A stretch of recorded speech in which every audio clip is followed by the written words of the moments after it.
Good evening, everyone. I'd like to call our meeting to order. Welcome to our Committee of the Whole meeting for Tuesday, September 2nd. I'd like to welcome all our staff and guests in attendance today, either in person or virtually, as well as those who will view these proceedings at a later date. I'm Councillor Richard Novak, and I am joined today by my colleagues from my far left, Mayor McNeil Smith, Councillor O'Keefe, Councillor Rintoul, and from my far right, Councillor Duck, Councillor Duncan, and Councillor Garnett. I'd first like to acknowledge that we are privileged to live, work, and play on the ancestral and unceded territory of the Wasanich Nations, the Paquachin, Sartlip, Sakum, Saut, and Malahat, whose stewardship of these lands and waters from time immemorial have allowed us to flourish here today.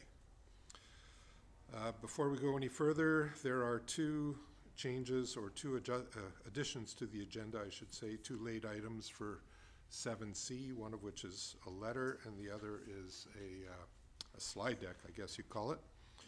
So having said that, I'll look for a motion to approve the agenda. Councillor Duck, Mayor McNeil Smith, all in favor?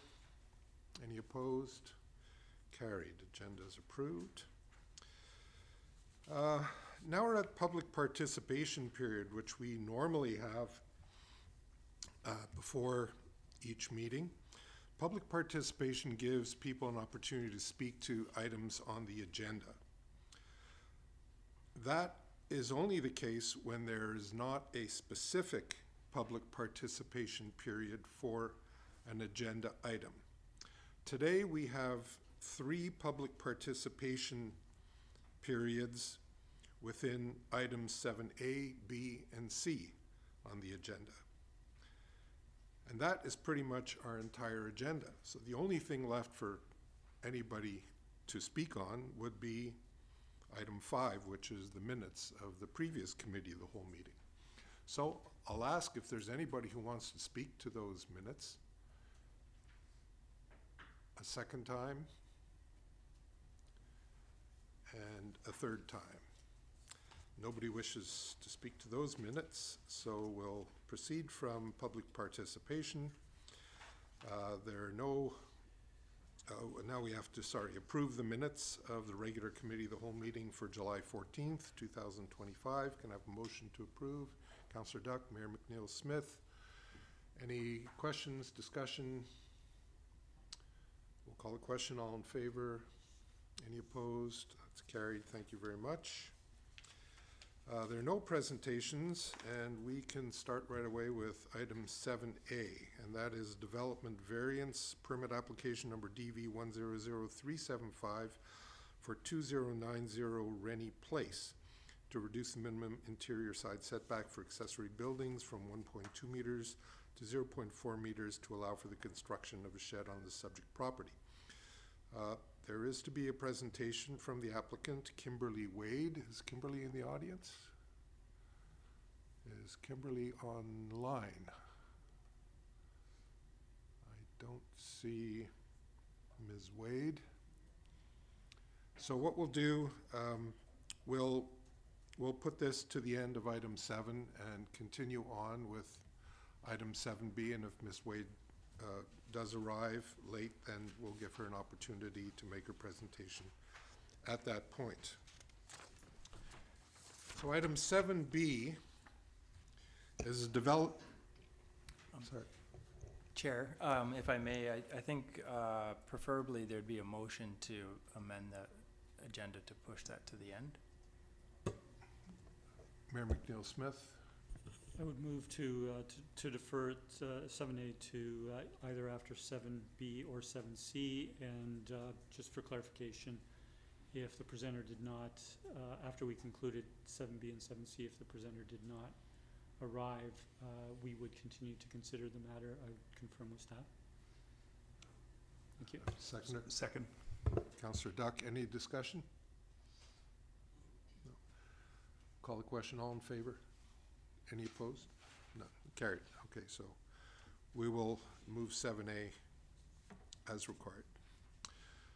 7B now, Development Permit Application Number DP 100850 and Development Variance Permit Application Number DV 100366 for 9687 8th Street, and that's to relax front yard setback requirements to permit the addition of an enclosed entryway at the front of the dwelling. We have a presentation from the applicant, Ms. Valerie Wickland. Please come to the podium.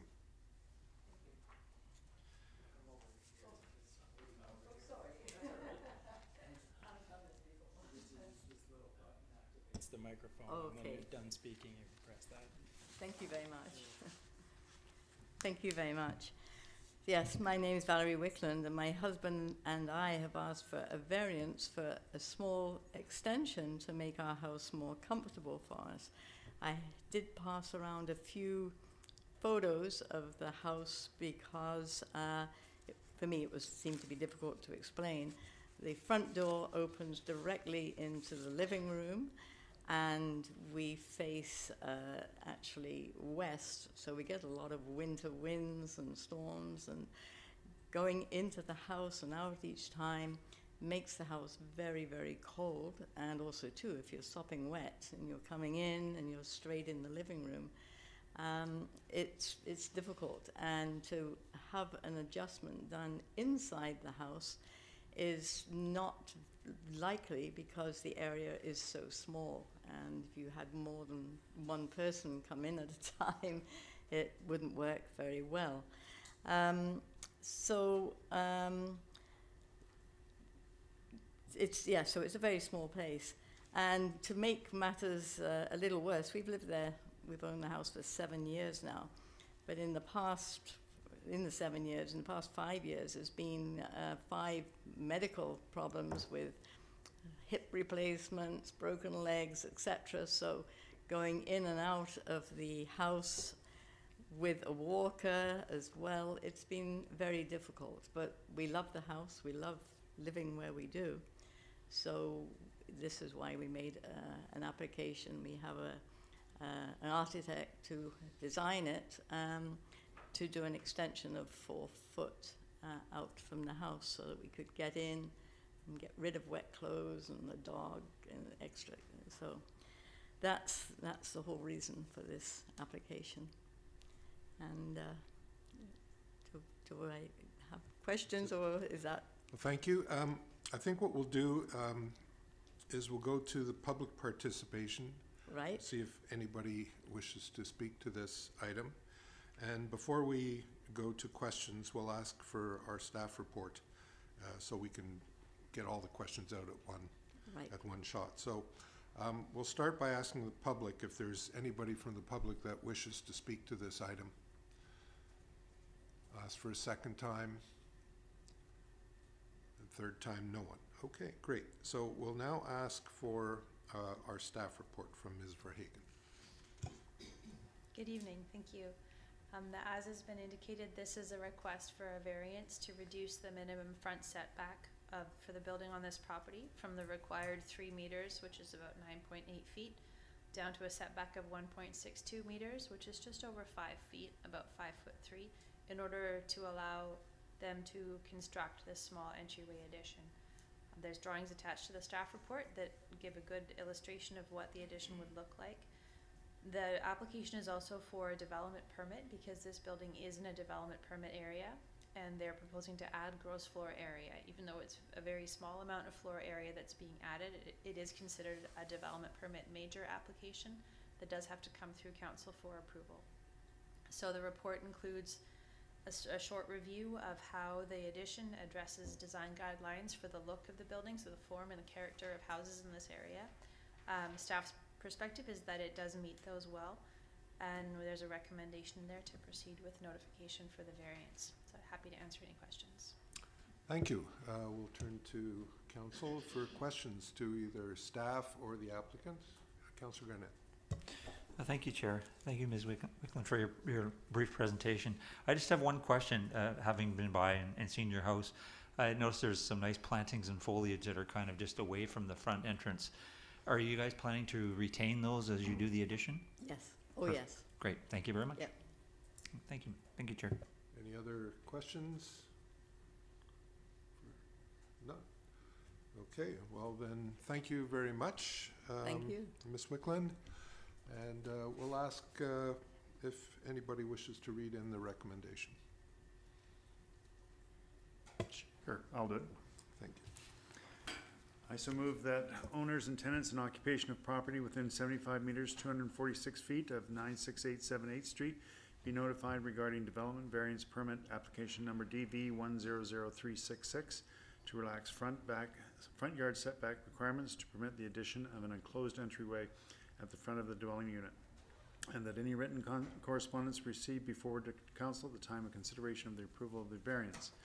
And two, that development permit application number DP 100850 to permit an addition at the front of the existing dwelling for the property of 96878 Street be brought before council for consideration of approval of council authorize the issuance of the development variance permit. Second. Thank you, Councillor Garnett. And is there any discussion, motivation? Go ahead, Councillor Duck. No? Councillor Garnett? Thank you, Chair. Yeah, just to briefly to speak to the homeowners. Having been around there, I can understand looking at the house to the north, 2307 Oakville, seeing how battered the fascia and the window trims are. Clearly, that wind and weather comes that way for you.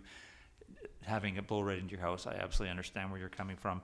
When it comes to setbacks, the concerns are always about massing, separation between houses, green space retention, those kind of things. And the reason I ask my question is because in your particular example, what you're going to be building over is, I believe, a sidewalk that goes to your front door and a kind of a pebble pathway, it looked like from what I could see. So the fact that you're retaining the actual foliage in front will actually soften the impact of it, so it probably won't even be noticeable. But definitely want to hear from what your neighbors have to say, because they may see it from a different perspective. Thank you. Thank you, Chair. Thank you. Any other discussion on this motion? No, we'll call the question. All in favor? Any opposed? None opposed. Motion carries. Thank you very much. We'll go to item 7C, which is zoning amendment application number RZ100110, development permit application number DP 100851, and development variance permit application number DV 100369, and that is for 9972 3rd Street, to change the zoning of the eastern portion of the property from RM6R to RM7 for a new 4-story multi-unit residential development. And I believe to begin we have a presentation from the applicant, Eric Delorme. Mr. Delorme, thank you. Okay, let's see if we can get a presentation this time.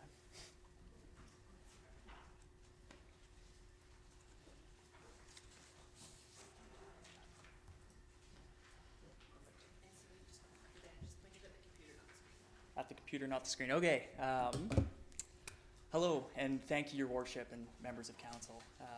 My name is Eric Delorme. I'm a development manager at High Street Ventures, and today I'm here to provide a brief overview of our proposed 75-unit purpose-built rental community at 9972 3rd Street. So before we really dive into this, I wanted to just provide a very high-level overview of what we're proposing. So again, it's one 75-unit apartment building with a diverse unit mix, including studio suites, 1-bed, 2-bed, 3-bed units, including 16 adaptable units. Now I know parking has been a big focus in the town of Sydney. I'm very happy to communicate that all parking will be contained on site and will comply with zoning and development bylaw requirements of 1 per dwelling unit. And as part of that, we'll have 56 stalls in the underground parking area and 19 on the surface. So quickly touching base on the policy alignment. Now the staff report does a fantastic job of communicating the policy alignment. There was, however, or a couple of things I just wanted to add to it. So although our proposal does align with the town of Sydney's OCP multi-unit residential vision, it also responds to Sydney's housing needs assessment by securing more secure rentals.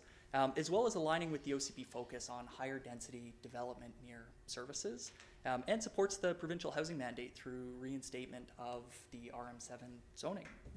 So now I know we've touched on zoning a lot in the past. We don't need to focus on it a lot today. However, just a quick summary. Again, in June 2024, Council changed part of the site from RM7 zoning to RM6R. And as part of this application, we're proposing reinstatement of that RM7 zoning to be consistent with the zoning at time of land purchase. And that's all I need to say on that. Okay, development details. This project will be 100% electric. And when I say 100%, I mean we won't be running gas to this site. On top of it being 100% electric, it will also be net zero energy ready, as well as comply and meet the requirements of Step 4 of the BC Energy Step Code Compliance Pathway for Part 3 buildings.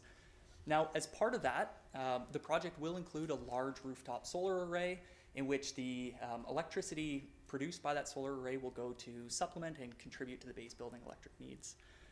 Again, in terms of systems, there will be high performance energy ventilation systems, thermal comfort systems, as well as water mitigation infrastructure, both or water management infrastructure, both internal to the building as well as outside, on site for landscape. Something else that we do that I want to mention here, it's a little atypical. It's something we try to do or we commit to in all of our projects is our double warranty program. So what does this really mean? Well, from a high level, it's us standing behind our product. So instead of providing a typical 2-year, 5-year, 10-year warranty program, we fully commit to a 4-year, 10-year, 20-year warranty program. And really, if something wasn't built right, we'll go back and fix it. It's absolutely the right thing to do.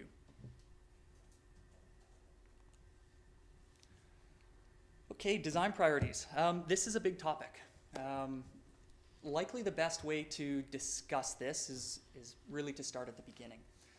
So when we first purchased the land and when we were working with the town at the very initial site planning and concept design phase, certain priorities that we focused on were compatibility with the neighborhood, community-focused connections, as well as an overall sustainable building design. Now, from June 2024, the shift in priority went specifically to rental housing. Now, in order to make the rental housing program work, it went to maximizing rental density on the site. And when I mean maximizing rental density, it's not us cramming as much rental on site as we can. It's the most that we can provide on site while also being able to park it. In the time after that, continuing and working with staff and listening to concerns from the general public, it appeared there was another priority, an important priority. You could call it a competing priority, and that was the retention and protection of the Monterey cypress trees, specifically the Monterey cypress trees along the 4th Street frontage. So as part of our site design, we are proposing the removal of one of the Monterey cypress trees. It's the middle cypress tree, to facilitate the driveway entrance to the property. Now, we fully recognize the town's concern with removing the central tree in terms of the potential impact on the 2 adjacent Monterey cypress trees that we are committing to retain.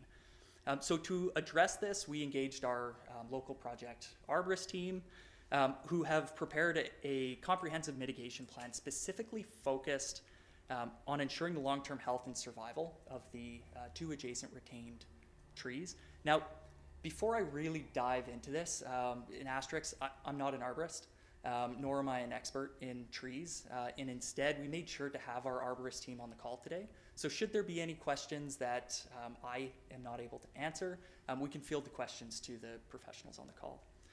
But at a high level, the plan does include protection, fencing, and stem protection, which is typical to a protection plan. It then deep dives into seasonality and timing of high impact activities to be focused and prioritized during the cooler and wetter seasons. It then goes into a irrigation, mulching, and fertilization prescription that, yes, does continue through the whole scope of construction, but also past construction for 2 years, just to really ensure the health and survivability and growth of these trees. The detailed plan also goes into what we're proposing for the driveway entrance. So we are proposing a floating entrance, so to not impact the critical root areas of the 2 adjacent trees, as well as having permeable pavers or a permeable system to not impact the natural hydrology of the area. And again, giving these trees the best chance of survivability. And on top of all of that, and probably the most important piece of this, ongoing supervision. So ongoing supervision, not by us, but by the arborist team. So supervision on all high impact or potentially high impact activities. So with these measures in place, we're confident that the 2 outer Monterey cypress trees will survive and will continue to be a thriving focal anchor of the 4th Street canopy. I should also touch on briefly that the plan that we initially submitted as part of our original DP application has been modified to, again, better increase the survivability of these trees. And actually, I think the landscape plan shows this the best. Ooh, going back. So the area that I'm most focused on is on the 4th Street. So again, the far, I guess you could say the far left-hand side where the driveway entrance is, that's the westerly driveway connection. There was a comment that we received as part of the DP comments from development engineering, which proposed to build out the driveway area for improved sight lines, among other things. We saw this as an incredible opportunity to actually increase the permeable area around this or around the critical root zones, and are actually very in favor of this design, again prompted by development engineering.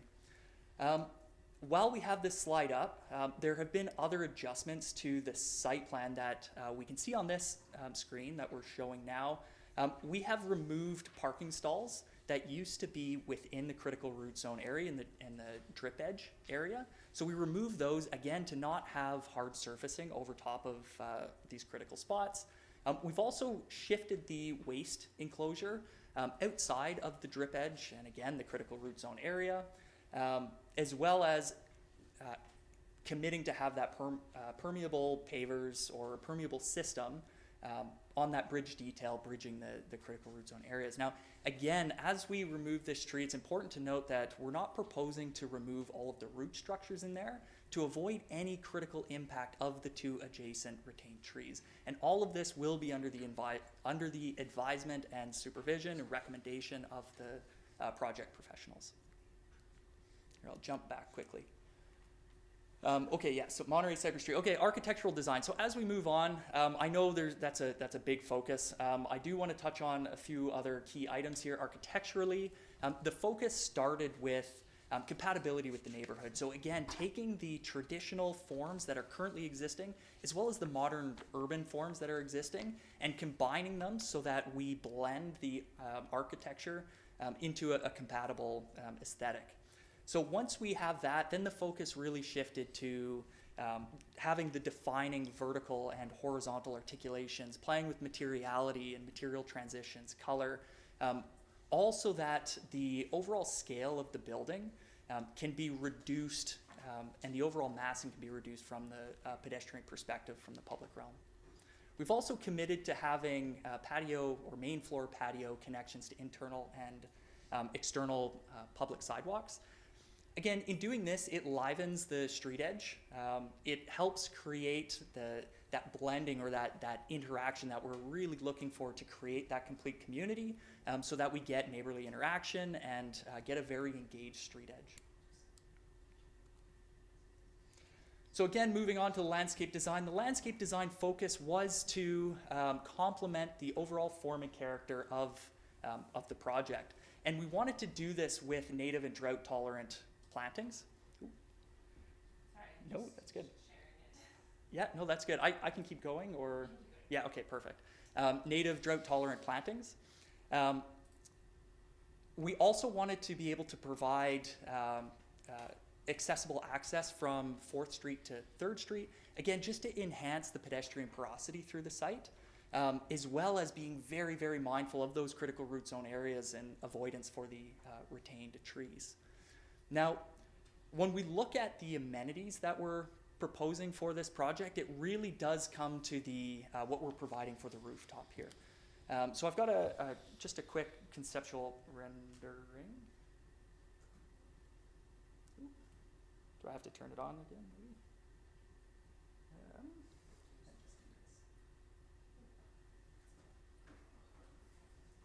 Yeah. No, it's good. Technology, great when it works.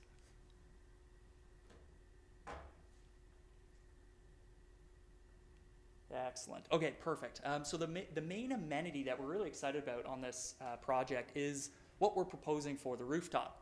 And so we wanted this area to have the community garden, have the barbecue area, have the clustered seating, really with the overall intent of this to be programmable, flexible space that can fit the application of whatever the future tenants may want out of this space. And really the main goal of this, it's such a beautiful opportunity to enjoy the ocean view. We want to have this available for all of the community members or future community members.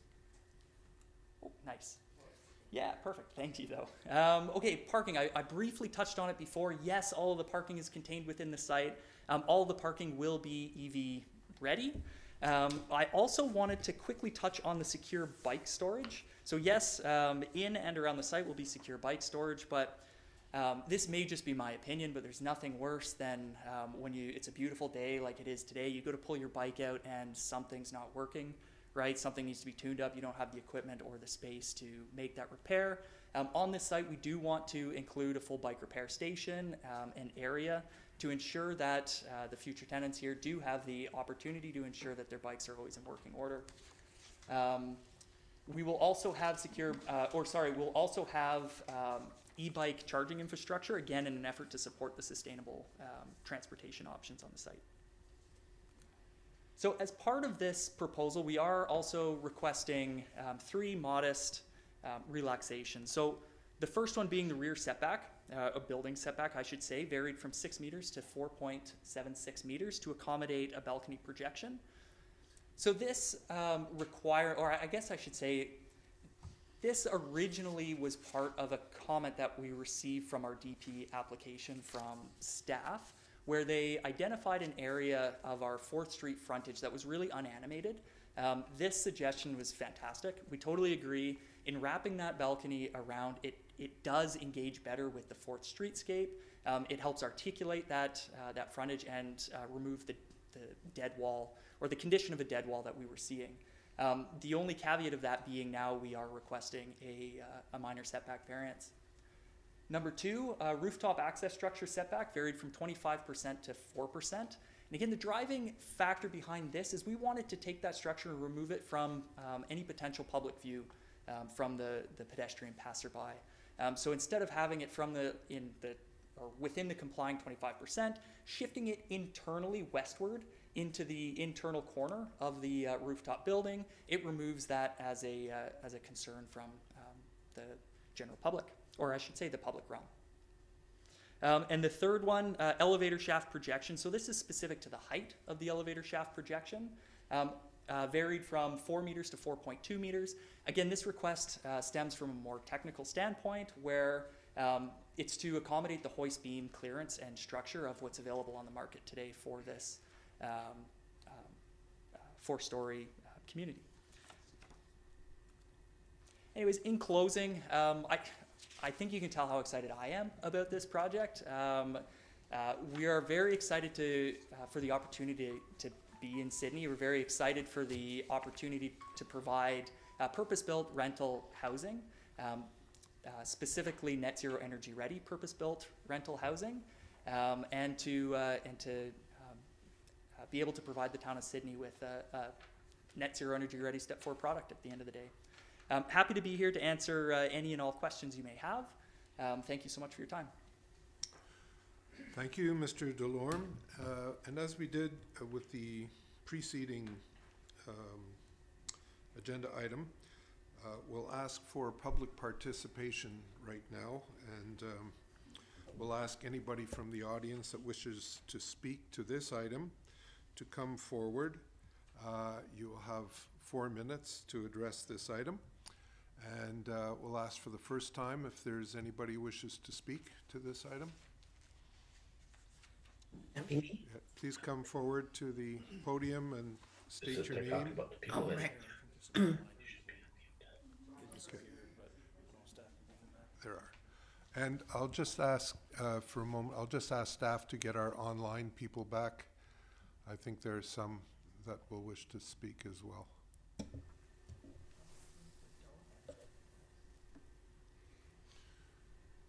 All right, may I have your name and? My name is David Wesley, Okay. and I live right opposite the site on 4th Street. So 9950 4th Street. Go ahead. So most of the people or neighbours that I have had their main concern with this is the parking, the overflow that will go onto the main road. And I noticed from the architectural drawing that the only entrance for a vehicle is going onto 4th Street, which I wonder whether council or anybody else has decided what that does for people coming and going, because it's 75 units, which is much more than has been there in the past, and the road is limited. If you go down there on any special events that we have down at the waterfront and everything else, everybody parks there. So all of a sudden, the road is narrowed. And now we're putting in a building with just one entranceway because that's the way it is. They said they're making sure that there is walkway to go out onto 3rd Street, but as far as 4th Street, it's just going to be the cars. So where the entrance is where people are going to park. Where the entrance is, people are going to be coming and going.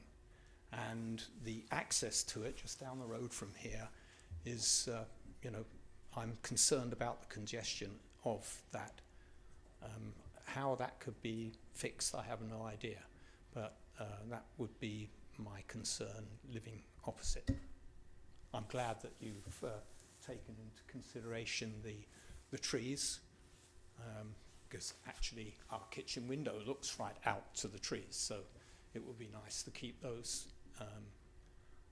But anyway, I just said it, that as far as I'm concerned, there is a congestion on traffic problem on that portion of the road. Thank you. Thank you, Mr. Wesley. Is there anybody else who wishes to speak to this item in the audience first, and then we'll go to online? Yes, please come forward and state your name and where you reside. Hi, I'm Ross McCray. I live at 9949. There's press the button. Oh, it's always pushing my button. Anyways, Ross McCray, 9949 3rd Street, just down the road. So I guess I'm a little confused. The last I heard or had seen is this entrance from the large apartment is going to be entering onto 3rd Street. Is that correct? It's an open question. Through the chair, there's 2 parking entrances. The above ground surface parking is accessed off of 4th Street as proposed to 19 stalls or thereabouts. And the remainder, quick math, somewhere around 50 some odd, right, or 60, is off of 4th Street via an underground ramp access. Off 4th Street or 3rd Street, sorry. Thank you. Third, Critical piece. 3rd and 4th, yeah. Okay, thank you. That's a very important issue, because the issue here is bringing the 50 or so other vehicles onto 3rd Street. As I mentioned, we live on 3rd. I have to come up our driveway, which is below grade by about 4 feet, 5 feet, and take, not my life in my hands, but it's a very busy street. Next to Rest Haven, it's probably the busiest street, east, north, south. Anyways, getting out onto that road is dangerous. I understand from the gentleman that I met today at the building lot, they're proposing to put a push out so that the traffic can come up the ramp, still climb the ingress, the exit, and stop and watch the traffic as they wait. Now, I don't know what the pedestrians are meant to be doing, the seniors that are waiting to try and cross the path, but nothing works terribly well in this whole operation.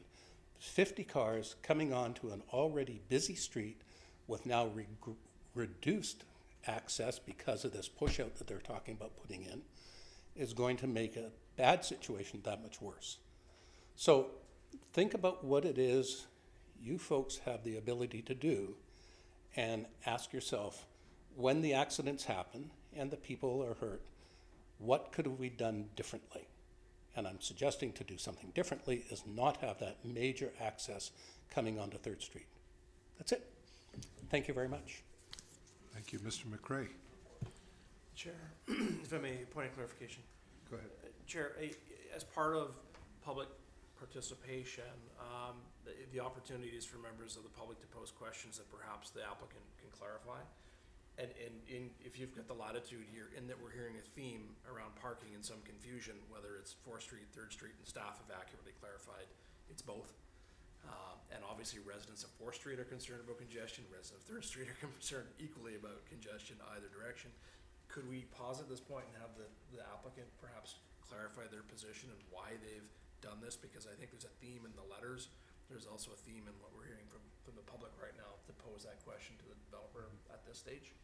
Fair enough. I think that's reasonable. So I'll ask the proponent to perhaps address some of the issues that have been brought up. Thank you, yes. Thank you, Mr. Wesley and Mr. McRae. Okay, so to address parking and traffic concerns off 4th Street as well as parking and traffic concerns off 3rd Street.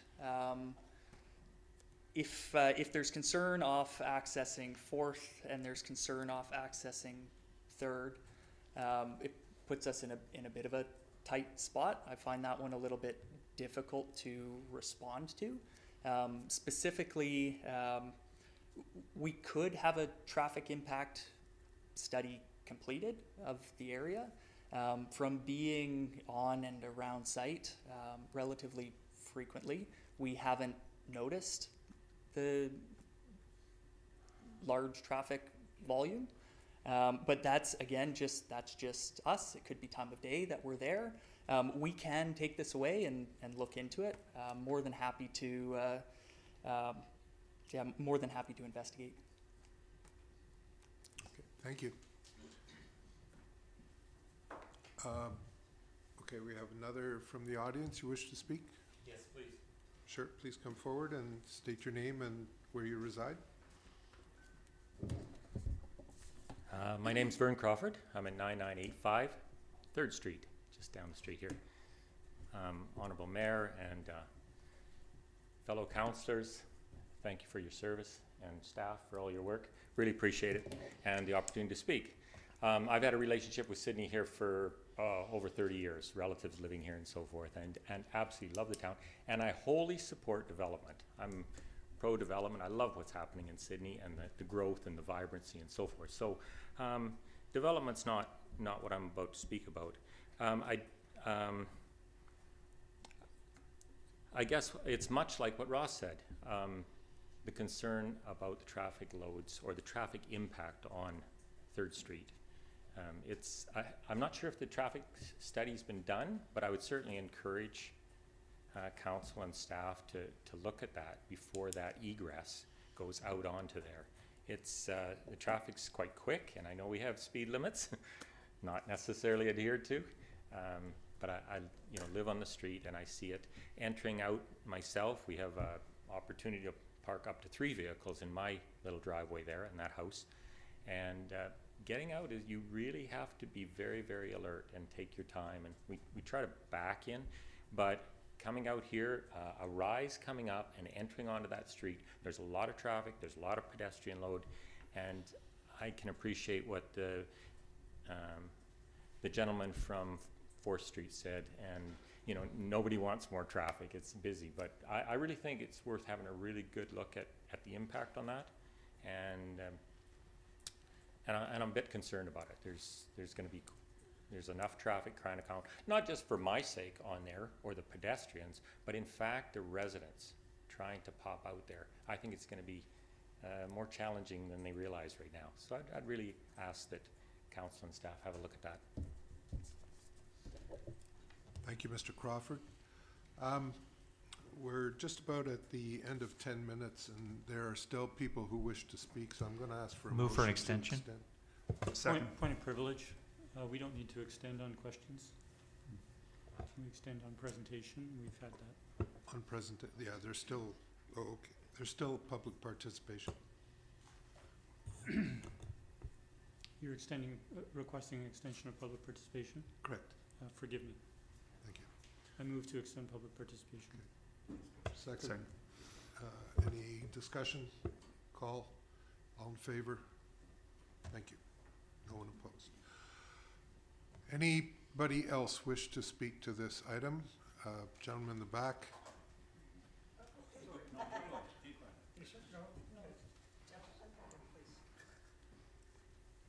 And please state your name and where you reside.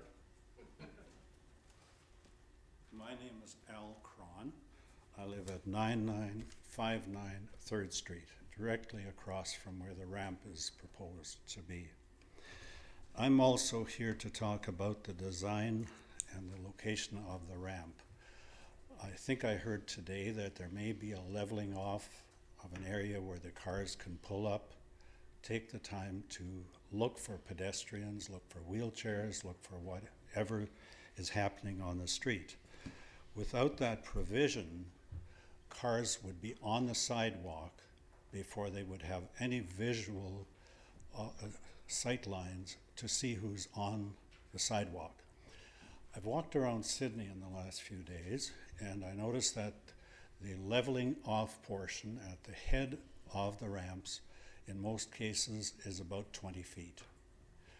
Much less than that, or anything significantly less than that, will simply not give people a chance to get out of the way.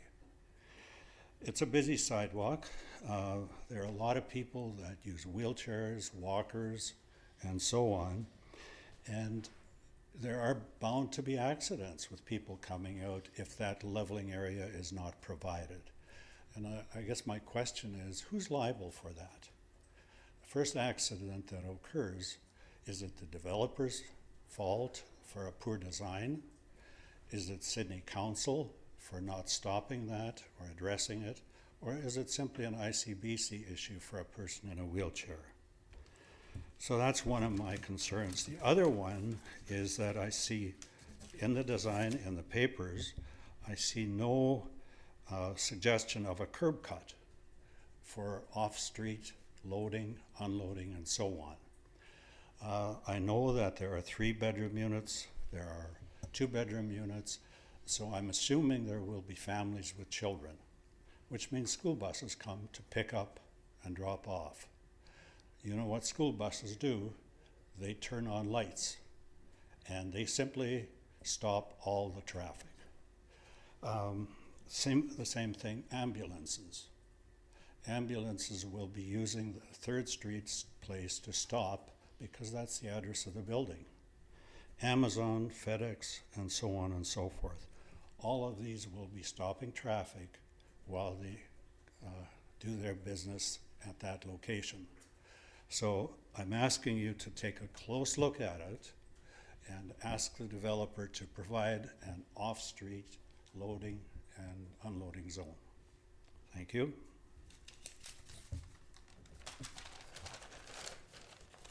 Thank you very much. And is there anybody else who wishes to speak from this audience? Yes, please come forward.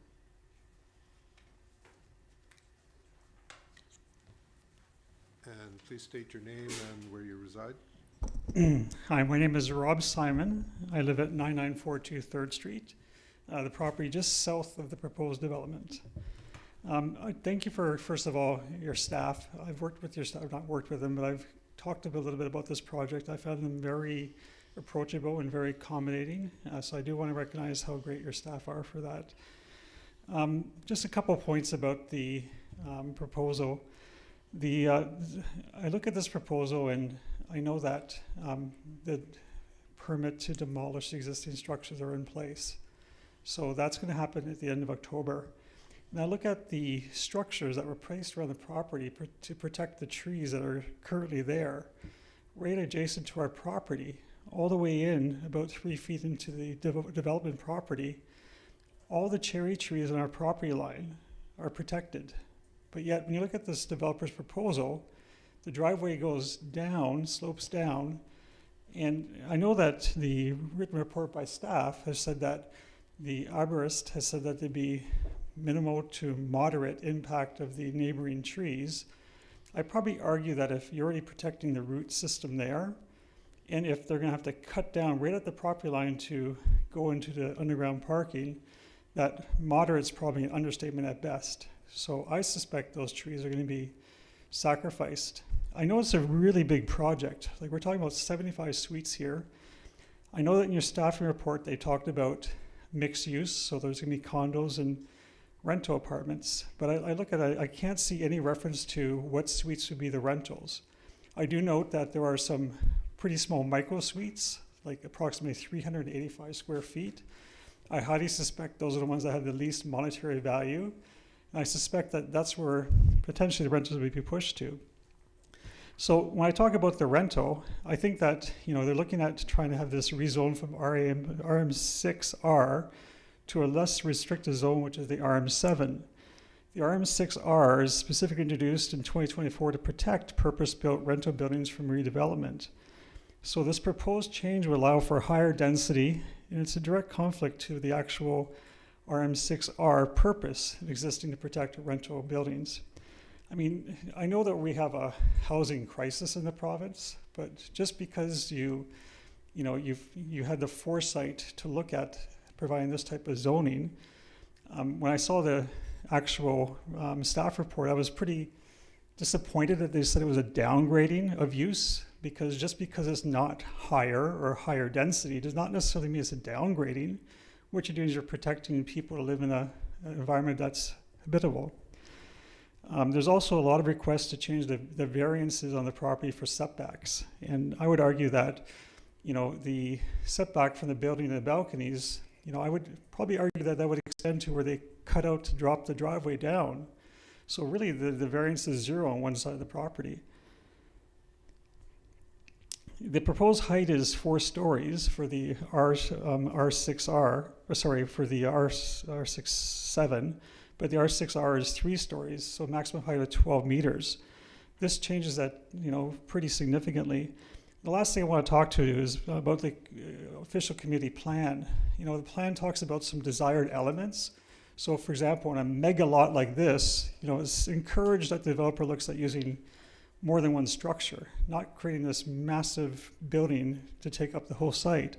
Plus it says if you were to do that, just like we see here on 3rd Street, it was encouraged to have cut-through public access between blocks.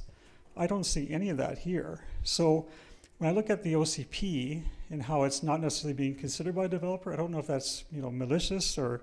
Mr. Simon, I'm sorry, I'm just going to have to ask you to wrap up. You've Okay. come to the end of your 4 minutes. So, thank you. So I'm just asking for the thought about the OCP that we've put a lot of work into and consulting on, that it's considered when you look at this proposal. Thank you. Thank you, Mr. Simon. Is there anybody else in the gallery who'd like to speak? Yes, please come forward. And please state your name and where you reside. Hi, my name is Jan Millington, and I live on 3rd Street, directly opposite the proposed development. And I'm just looking for clarification. Is there going to be any visitor parking for this building? Would the proponent like to answer that question? No, we're providing one per dwelling unit. Come to the mic, please.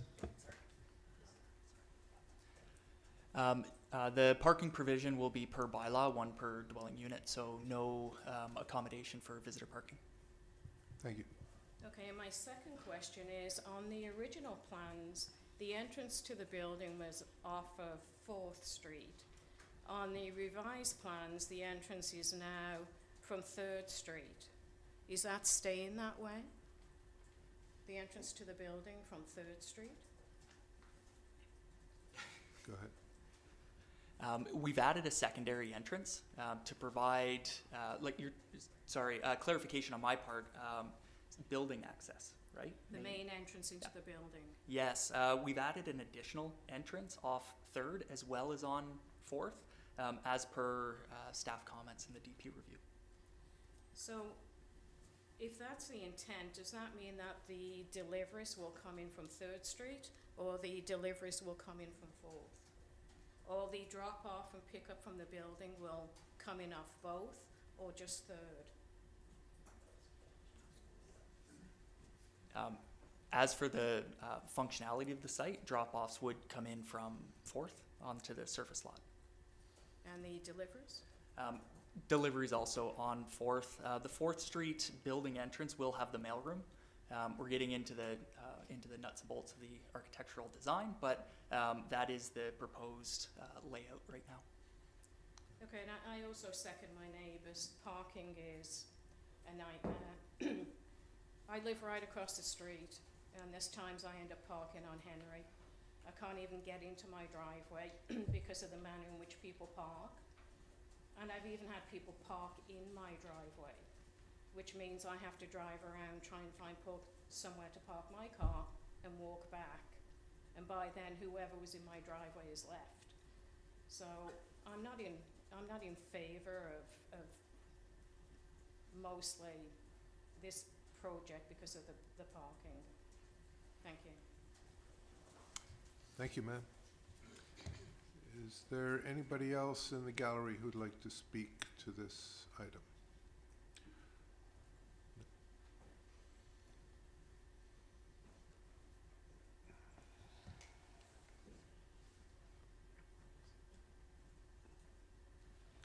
Please state your name and where you reside. My name is Sarah Waddington. I used to live at 9972 3rd Street. Right now I'm in housing transition.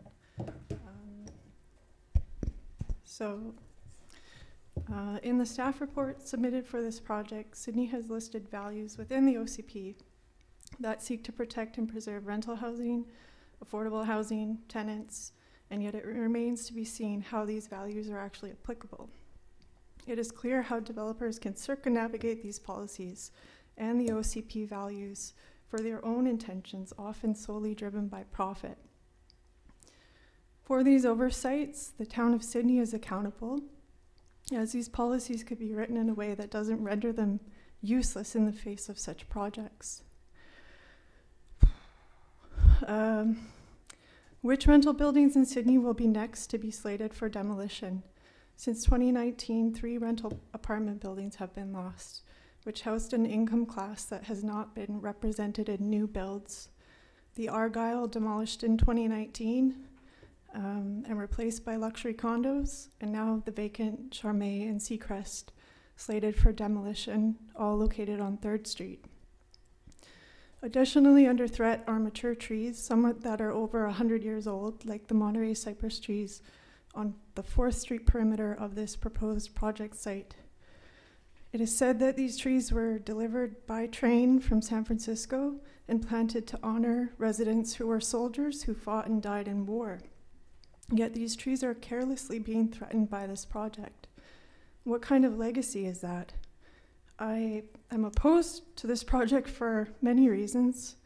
The loss of irreplaceable mature trees, the removal of affordable homes, the violation of rights tenants supposedly have under the Residential Tenancy Act, requiring that eviction notices are given in good faith and with all necessary permits and approvals in place prior to giving demolition eviction notices, as well as dealing with tenants in a fair and transparent manner during the eviction process.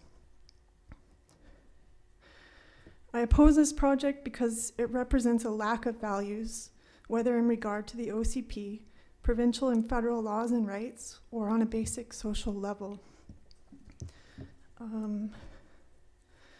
requiring tenants to sign non-disclosure agreements with clauses that include severe financial penalties is not consistent with the Residential Tenancy Act or Sydney's policies. So if you have a tenant protection policy, it should be consistent with the Residential Tenancy Act.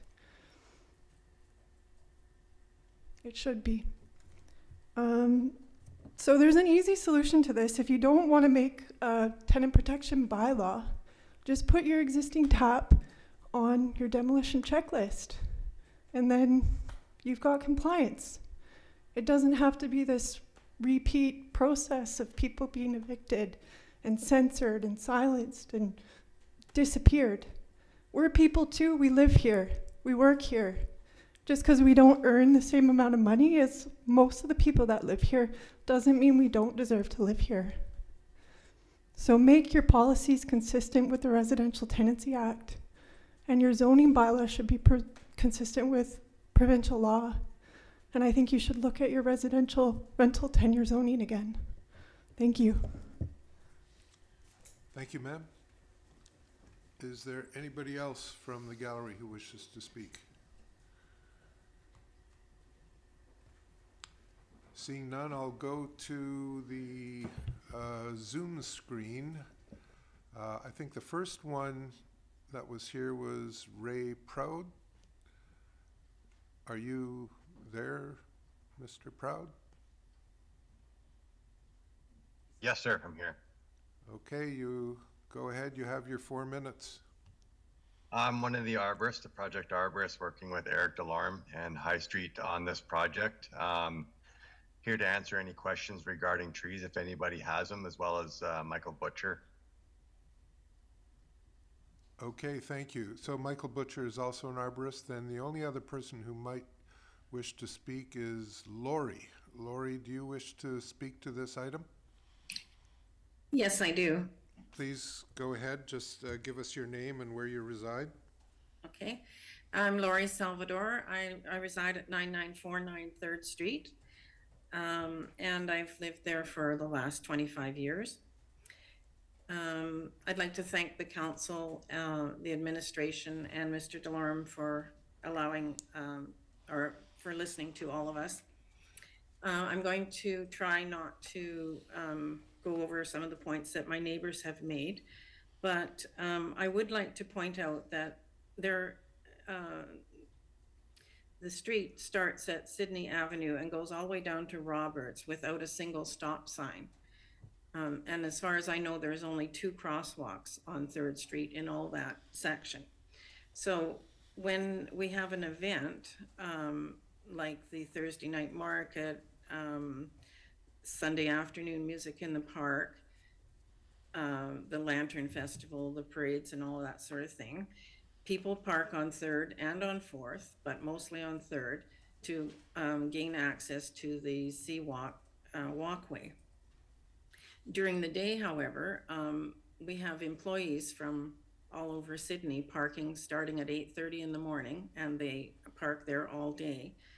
And it is so congested there that there isn't room for 2 cars to pass going in opposite directions if there's parking on both sides of the street. And not too long ago, and it happens all the time, people actually lose their side mirrors because there just isn't enough room for 4 cars to be on that street at the same time. So yes, I'm very concerned about the impact having the access to their parkade is going to have on 3rd Street, which is already quite dangerous. Without the crosswalks, which we don't have, when people are parking to access the seawall or the seawalk, they have to jaywalk because there's just no other way to get across the street. It really is taking your life in your hands to do that. And notwithstanding that, there's a lot of scooters on 3rd Street, which also you will see right on the street or on the sidewalk where I think they're supposed to be.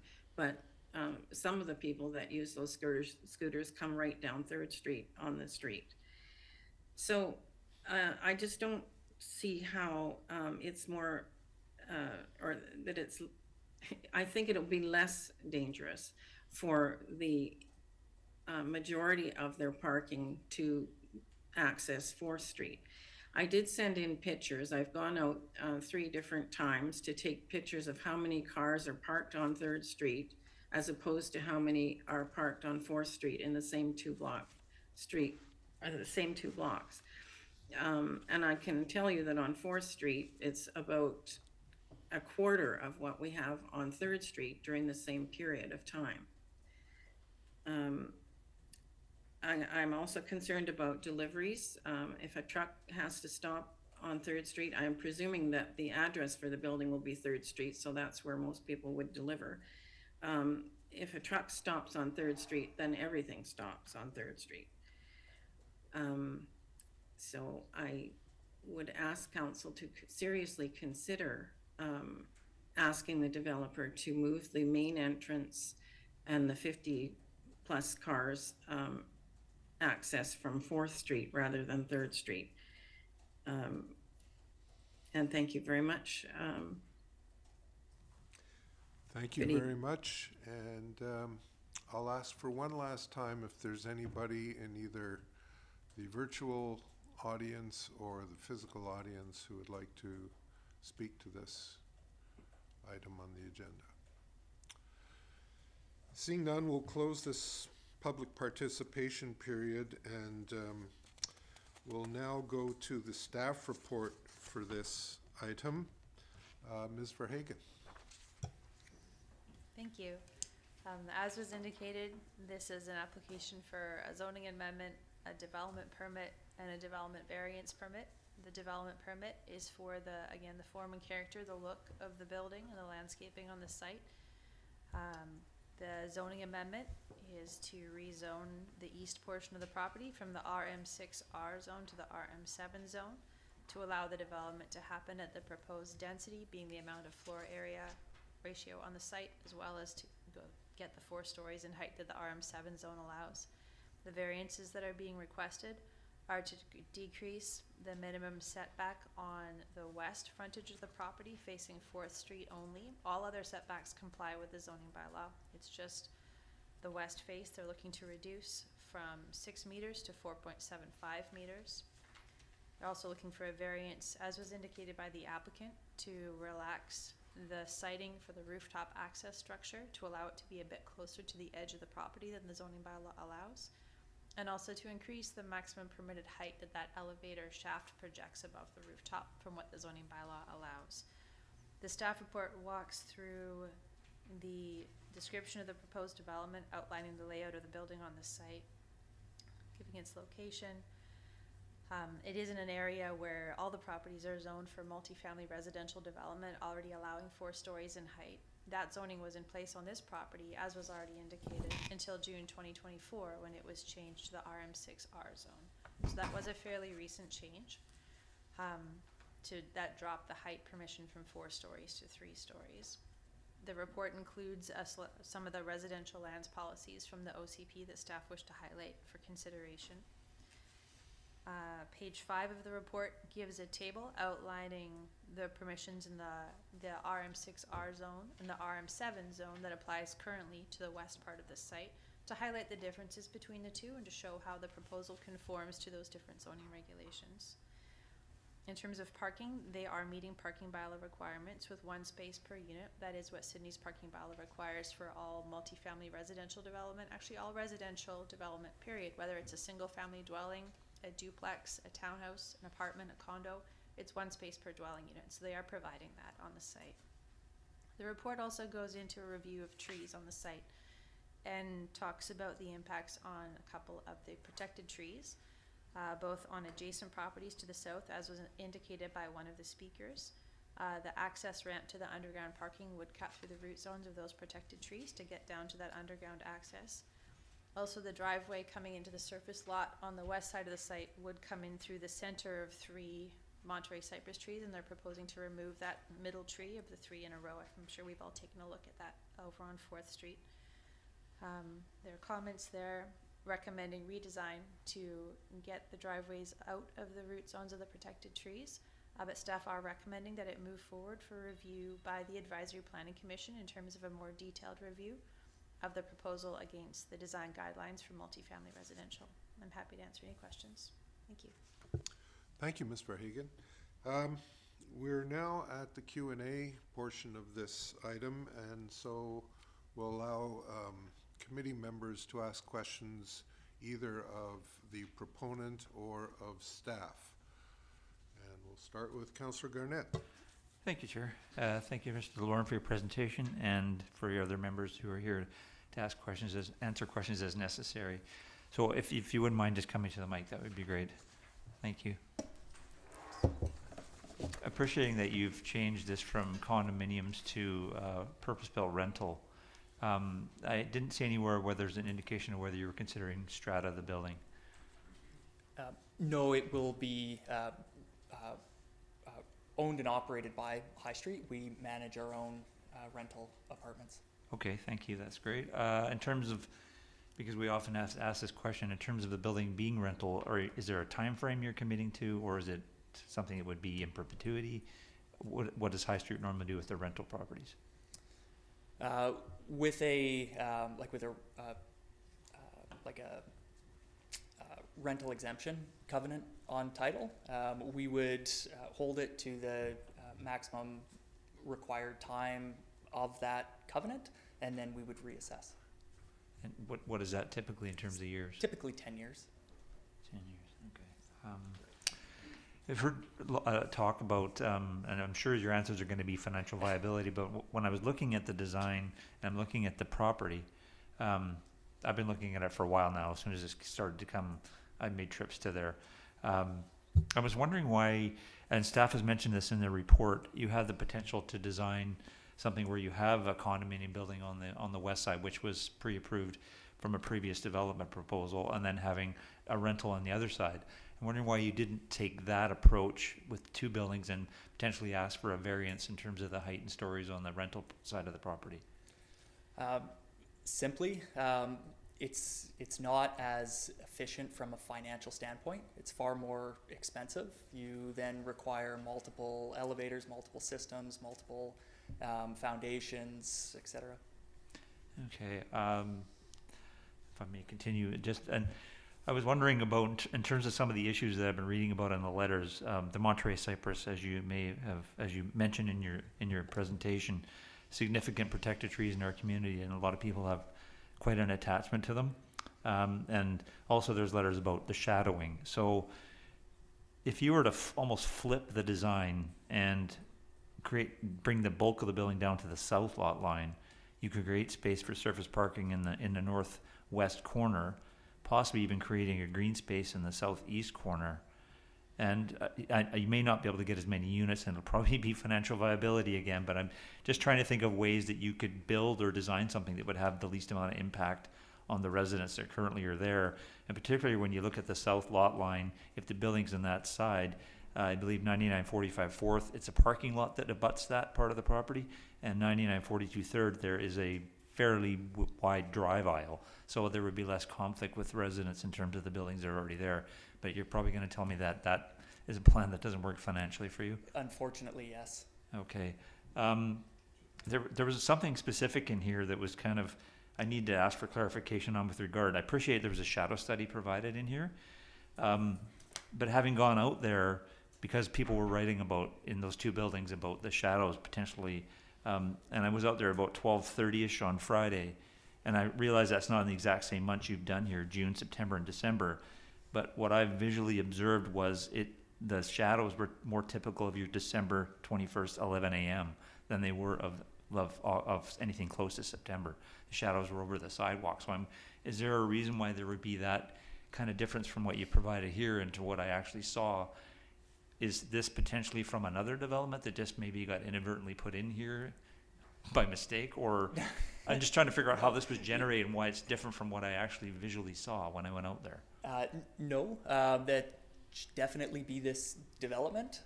It's something we can go back and discuss with DHK Architecture, who completed the shadow study exercise. Okay. And then we can make sure that it is representative of the date and time that you experienced. Okay. And I have one last for you and one for staff. So staff has mentioned, and you've mentioned in your letter about changing the zoning and what the amenity cost would be, and you would like it to be at the RM7 as opposed to the RM6-R, which would make it substantially higher. I think over 500,000 for one as opposed to just under 300 for the other. And staff has mentioned in the report that we have discretion on amenities. So is it something that you would entertain for a potential full or partial waiver of amenity fees to provide non-market housing in the form of below market housing? It's something we'd have to take back and really investigate. Is it something we would consider? If it works, I don't see why not. However, standing up here and committing to that, we'd have to do more of an investigation. Okay, and if I may, Chair, I just have one question for staff. With regards to the general potential amenities going to reestablishing an affordable housing reserve fund, so is the intention just this, or would, if we reestablished an affordable housing reserve fund, which we had in the past, before we transferred those, I think just over 500,000 into the general amenity fund, would we be looking to return that money back, or would this just be starting from scratch?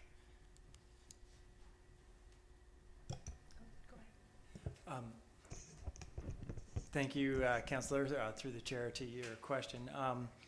I think that was more so an idea being put forward for council consideration, and so I think we don't want to get lost in the recreation of a reserve fund at this point in time, because it's a little far from where we're currently at with this project. So I do like the idea of considering it going forward, but I wouldn't want to have too much of a deliberation of the recreation of that reserve at this point in time. And so, I know that doesn't answer your question directly, but rather I more so caution about us going too far down that road before considering the project and the question before us. Okay, thank you. Thank you, Chair. Thank you. Councillor Rintoul. Thank you, Chair. Thank you for the presentation, and thank you to members of the public who've written and who've come out this evening to ask questions and learn more about the project and express concerns. If there's a theme throughout the communication, and this evening it's certainly about the impacts on infrastructure, in particular on 4th and 3rd Street, and the movements of vehicles in that area. And I guess starting through the chair to staff with regard to a traffic impact study. Has there been one, I know engineering aren't here this evening, but has there been one in recent times in this area that may have forecasted the type of growth we're seeing? And if not, is there one currently planned for this area? Through the chair to Councillor Rintoul, I can't speak to that. I'm not sure whether there has been one, but we can take that question to our engineering staff and get back to council about that. Thank you, I appreciate that. And I guess if that is clarified at APC, if this moves forward, then that would be helpful. I'm sure they'll pick up on this theme as well. To the applicant, I don't know, staff, if you can maybe bring up again the schematic, like it might be helpful for folks to see that landscape concept plan again. And I believe the slide, at least in our package, the next item in the package was the underground parking garage.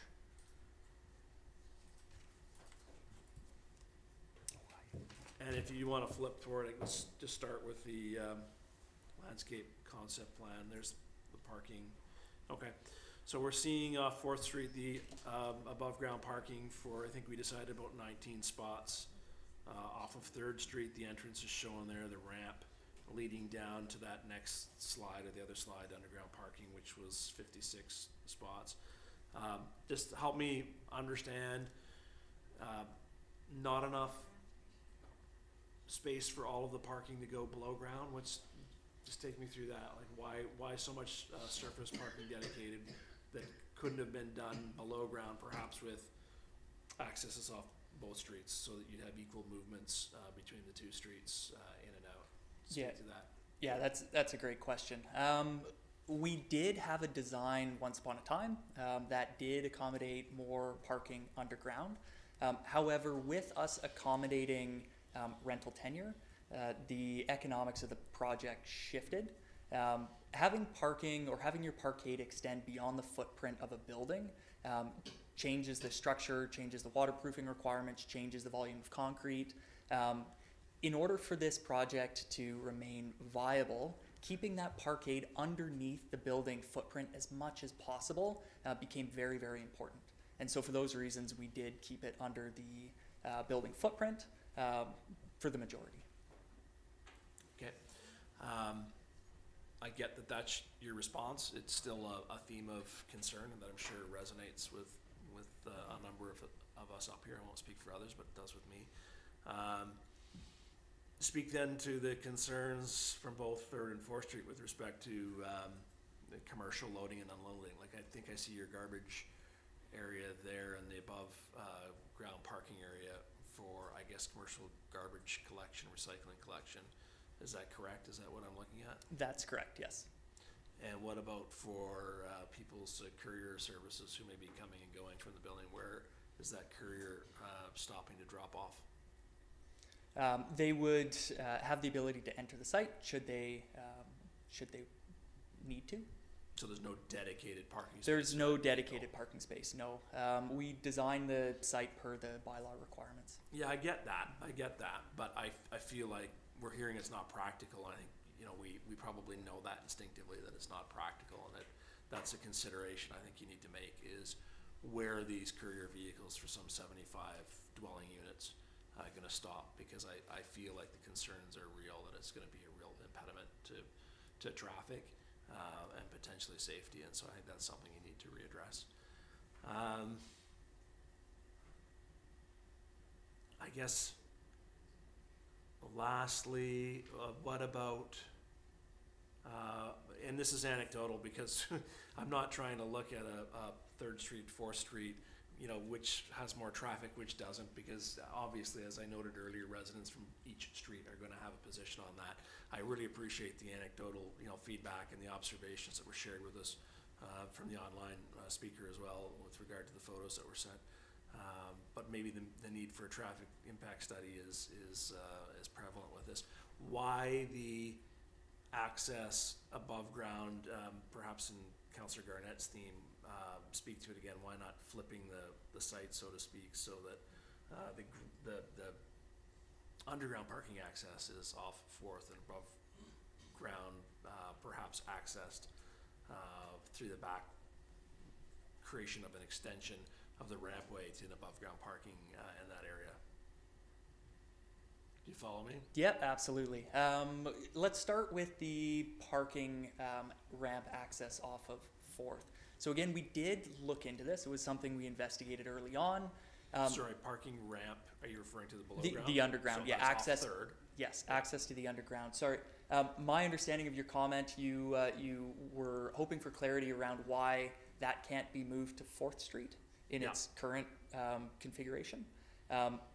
In achieving the, I'll call it usable, safe ramp slopes, to not exceed 15%, really. Having that ramp off of 4th Street would then impede on where we're currently proposing parking, and we would lose stalls, no longer being compliant with the 1 per dwelling unit count. So in an effort to stay compliant with the parking consideration, having it off 3rd Street worked for the design. And there's no means to access the above ground parking from 3rd Street? We also is currently some green space above. Can that not be accessed from that side? Just curious. We did look at that as well. Unfortunately, the internal and external radii required to make that turn without losing density was not achievable. Okay. Thank you, Chair. Thank you, Councillor Rintoul. We'll go to Councillor Duck. Thank you, Chair. If I may, a few questions to the proponent. I'm just following up on my colleague's questions about the parking access. I'm still not clear of why you cannot, there's not enough grade to create a ramp from 4th Street underground. If you could clarify that, I'm just, again, based on the comments from both online and letter, 4th Street's a much wider street and much less traffic than on 3rd. I'm just wondering why we can't move all of the egress from that building onto 4th and soften the load on 3rd. Could you give me a better idea of why that ramp cannot be put on 3rd, off of 4th in some form or another? It's just maintaining density. So in order to have the clearance required to not have head height issues for vehicles to actually and safely enter the underground parking, the ramp would have to be greater than a 15%, exceeding our level of comfort with design grades, as well as the extension and the run required would be far greater than what we're currently seeing, and it would see a loss of parking stalls specifically here, and I can go to specifically the loss of stalls 17, 18, 16, and 19. So if you're losing 4 spaces underground, would you not be able to accommodate those above ground? We would love to as well.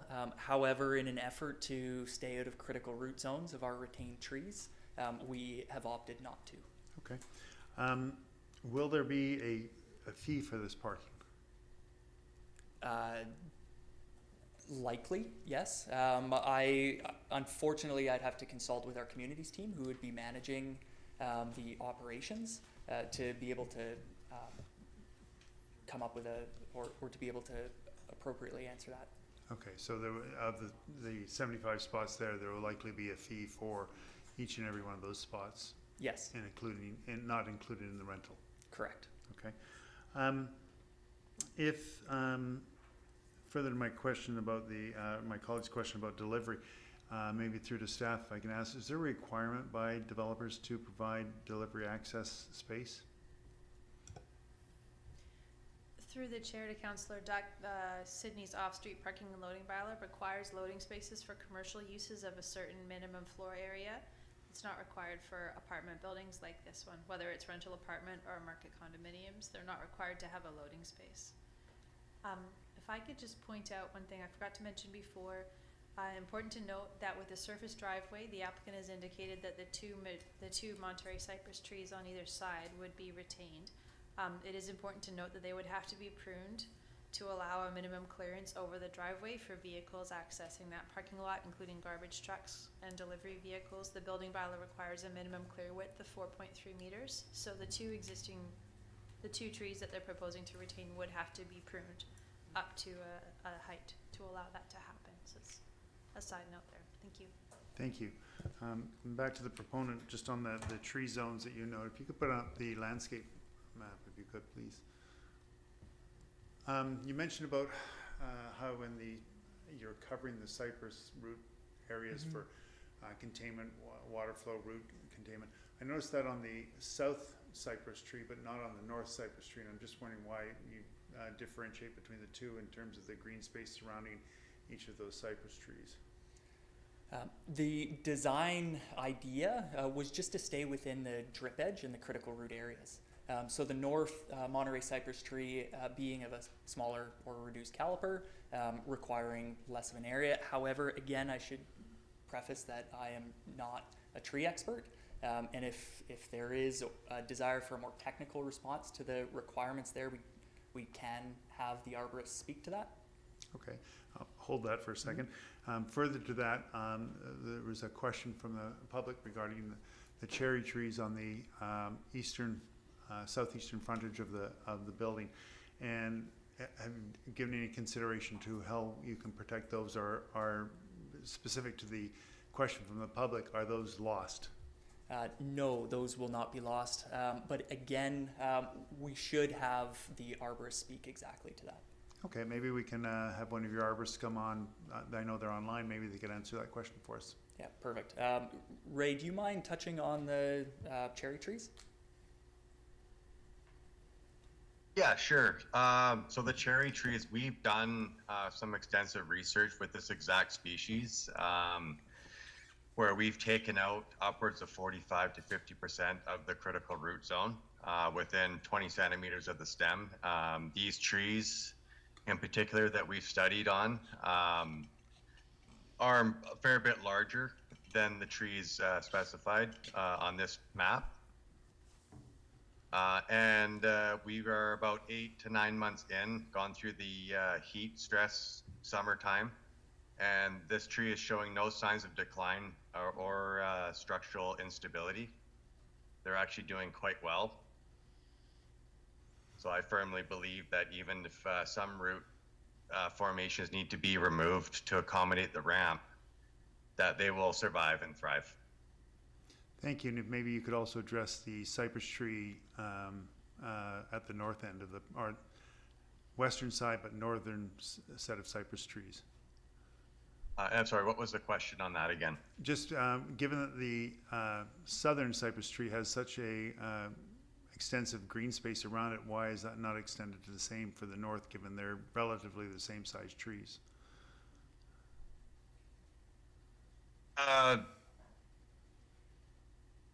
That's a really good question.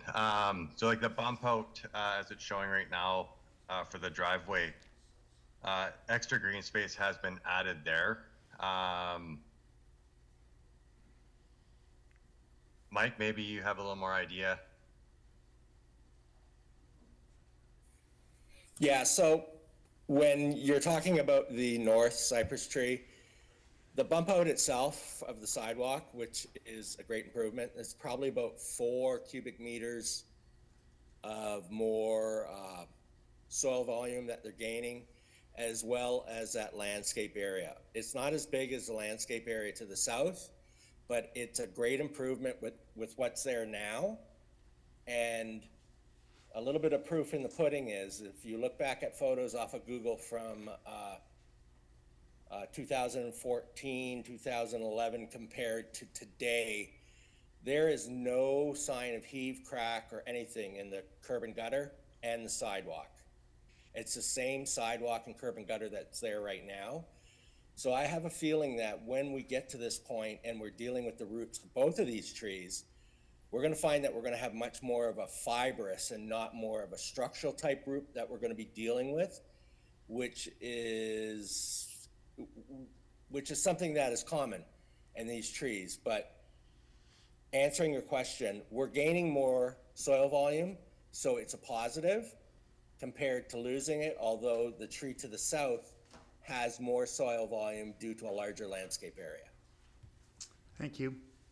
If I may, Chair, just one last question through to the proponent. A number of people left the 2 buildings that are on this existing site that are going to be demolished. Is there any consideration for them in being new tenants, since this is a rental tenancy building? Will there be any consideration to past tenants and taking occupation here? They will have equal opportunity to take up occupancy here, yes. Okay.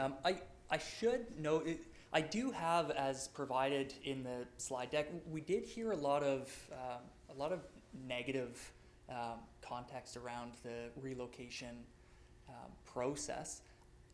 I feel like what was missed, and a lot of that was coming from one particular person.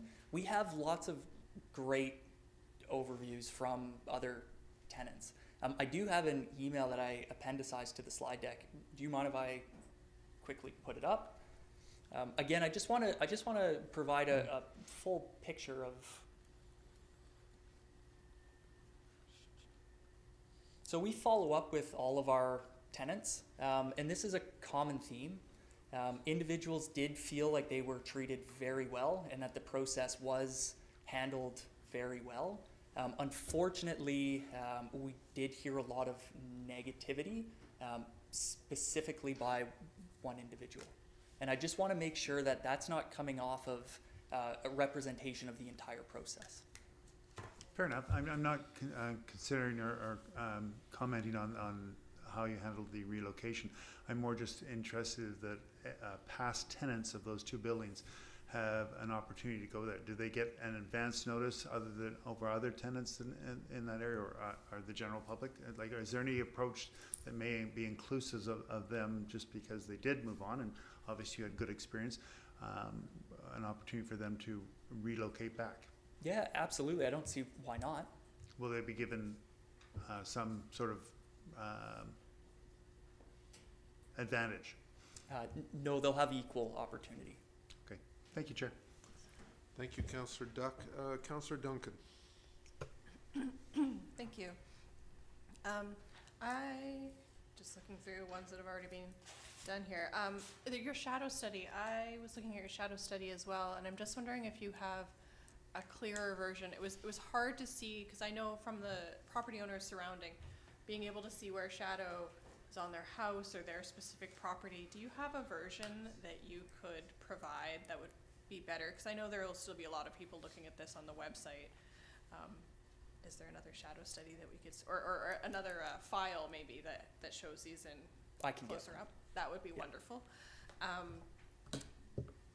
Just, looking at it myself, I'm kind of like peering at it and squinting and going, how much is this impacting? And I can see it doesn't look like the shadows were at any time over top of other buildings, but definitely the people across the street are getting some in their front yard, and it's information they might want.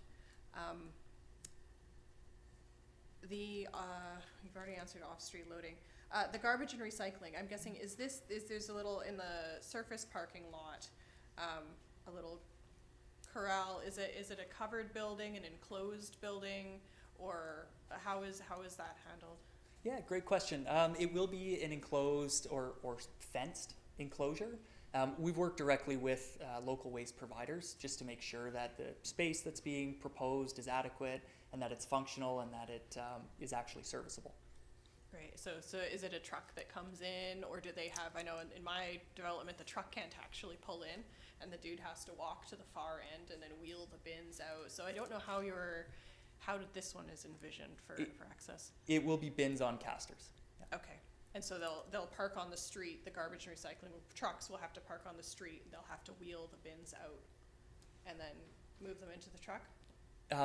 However the service providers want to handle that. Okay. But yeah, we can absolutely continue working with them.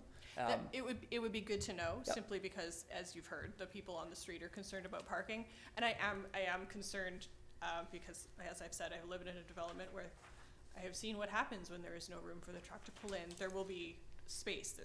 A truck will need to park somewhere, and kind of having that envisioned about how that will go will be a better experience, I think. I want to ask now about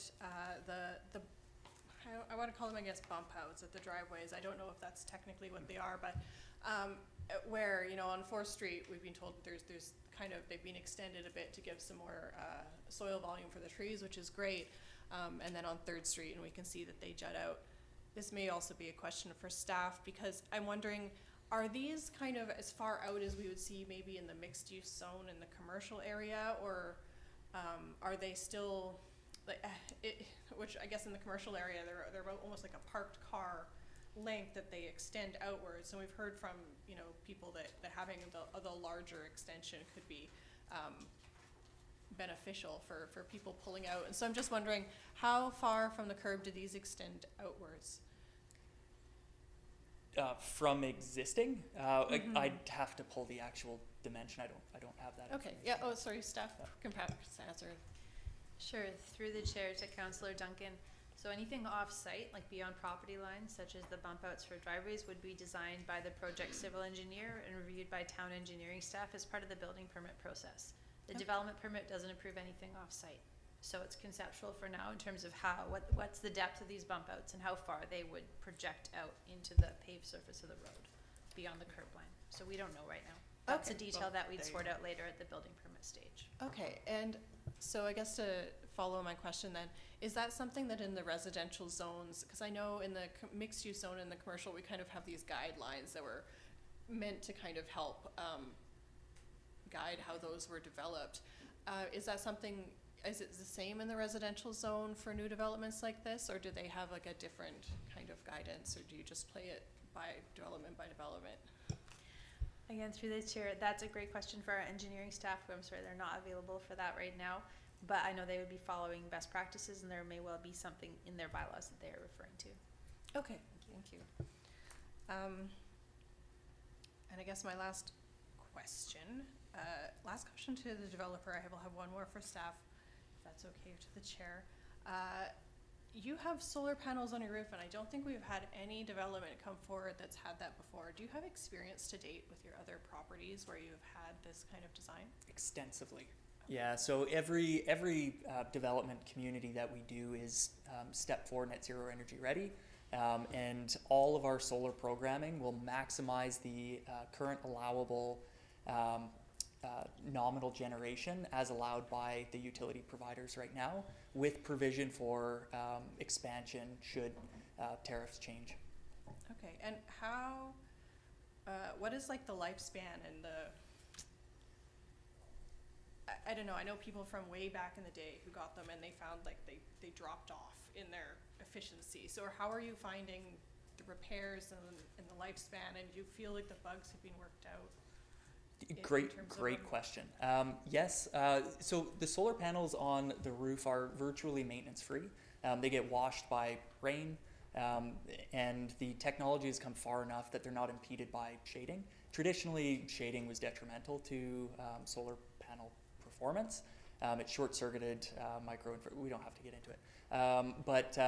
Yes, long story short, no maintenance requirements. We haven't noticed any nominal drop or noticeable drop in solar production, and we do monitor all of our solar productions. It's very important for our operations team.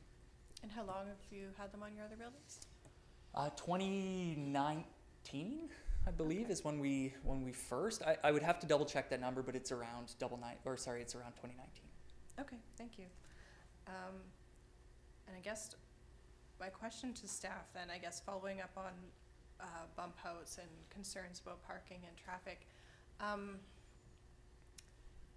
Also, we've been kind of changing the way drive aisles work and cutouts and things like that as there are redevelopments. All of the other projects that are kind of further down on this street are either single family residences or older, and before we had guidelines. Part of the active transportation plan, we'd looked at this. Obviously, people wanted traffic calming. We had it as potentially a bike route because it was there, but there was too much on-street parking. Is there a way that with our amenity contribution funds, we can do other retrofits of, other drive aisles on some of the other developments without having to do redevelopments that could help ameliorate some of the access concerns that people have and parking?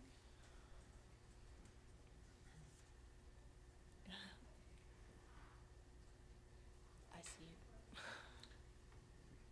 Go ahead. Through the chair to Councillor Duncan, it is an eligible use. However, please recall that under the current 5-year financial plan, existing amenity funds are more than oversubscribed. So we could potentially redirect some new funding to pay for what's already on the books and then add this. And perhaps create a housing portion. Just add it on, yeah. Okay, no, thank you. That answers that. It would be eligible at least if it was part of our changing those plans. Thank you. Thank you, Councillor Duncan. Councillor O'Keefe.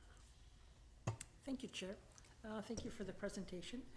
First, I'd like to go back to the cherry trees for a second, because there's some concern about that. From what I understand from the arborist, research was conducted and that these trees can lose 40 to 50% of their root base and still survive. And so, but I wasn't sure if that was kind of standard arborist research that is in the arborist realm of research, or was that just based on observation that your arborist had observed in a particular tree on a particular property that you had worked with? I'm going to field that one to Ray. Okay. Yeah. Yeah, I can answer some of that. So it's been a row of cherries, actually. It is based on one row. This was for a capital project for road improvements and new sidewalks in View Royal. there's probably 8 or 9 cherry trees along this row, spaced out probably a length of about 200 feet, 300 feet. And we originally had declared them to be removed just based on expected impacts. And we worked with the city to do an experiment on them. We wanted to see how much impact can these take. We removed about 45% of the root zone on each of these trees. And this was back in early January. They were in their dormant season at the time, but they've come through now through the heat of summer, quite a hot summer that we've had, minimal irrigation. The likelihood that they were going to survive, we had put them at low, and here we are sitting going into September, and they are thriving. Foliage has not deteriorated. There's no sign of root plate lift on the backsides. And they're doing quite well. We are continuing to still monitor them, but evidence as of right now shows that these trees are not declining. They're taking to the impacts quite well, whereas other trees will not. They have declined within a matter of a few months or died. These trees are showing to be quite resilient to root loss. Okay. Okay, thanks for that clarification. Just a question about, so the pedestrian pathways that I think you talked about. So is that just for the benefit of the residents, or do you see there being, I wasn't sure if there's a pedestrian pathway that would be open to the public to connect 3rd and 4th? It's a great question. In going through safety considerations, likely that access would be fenced on either side, but not locked. Fenced on either side is really just to provide safety for the ground units along the north boundary. There's nothing preventing passerby to use that connection. Primarily, it will be used by the tenants of the north-facing frontage there. And that's really what the design is intended to do, but we don't need to lock it. Okay, thank you for that. Getting back to in regards to the tenure of the units, so a colleague asked a question in terms of how long would these be units? So they're going to be owned and operated by the company, and you said for a period of about 10 years is standard. Is that correct? Yeah. That's my understanding. Again, I'm not an expert in rental covenants. My understanding is that 10 years is typical. Okay, so I guess I've heard different from other developers and people advocating for rental housing, and so that's, I wondered how flexible you were on that, because what we hear is that 10 years is not really, doesn't give people who need rental housing, some sense of long-term security. So just wondering what sort of flexibility you envision on that. Yeah, I mean, ultimately, we want to provide the type of housing that's needed in the community. So if rental housing is consistently needed and vacancy rates are low, then there's no need to consider shifting to a sale product. However, if it goes in the other direction and the town is needing a sale product, ultimately we like to be able to provide that flexibility should the 10-year expiration or X number of year expiration happen. We don't want to withhold housing to fulfill the needs of the current market whenever that is down the road. Mm-hmm. Okay, thanks. Sticking with that topic, but a question through you, Chair, to staff on the same issue of rental tenure. And so I'm wondering, I mean, that zone of the RM6R, we put that in place to protect rental housing. So I'm concerned about losing those units in perpetuity. So if council wanted to do something to at least keep those particular units that are already zoned for that RM6R. What would be the process for that, or would we need to make a recommendation to staff to look into that? What would be the process to deal with something like that? Through the chair to Councillor O'Keefe, a similar question was asked by council earlier today about how could you restrict this building to be rental tenure units in perpetuity? What options would there be for that? What the applicant has requested is to zone it to RM7, consistent zoning across the whole property. Currently, the west part is RM7, the east part is RM6. It may be challenging to have split zoning, like if you're thinking of restricting the east part to some type of zone that says rental tenure only and the west part to be market or rental, doesn't restrict it. That could be challenging if the building itself goes across the zoning line in terms of individual units within the building. I'm sure it could be done, but it might be challenging in terms of applying it on the ground inside the building that crosses the line. Right. One option would be to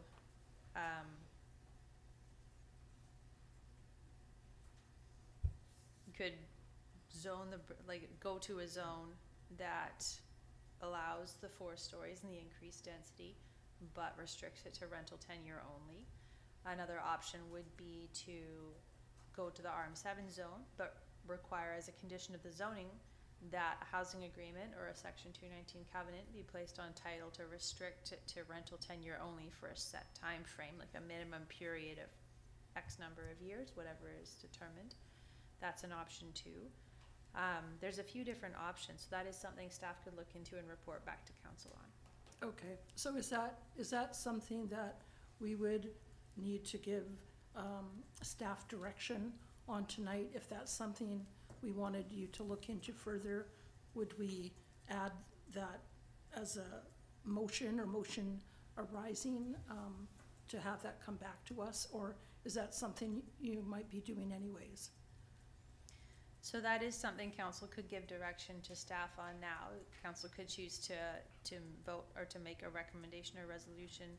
Well, I mean, this is committee of the whole, but you'd be making a recommendation.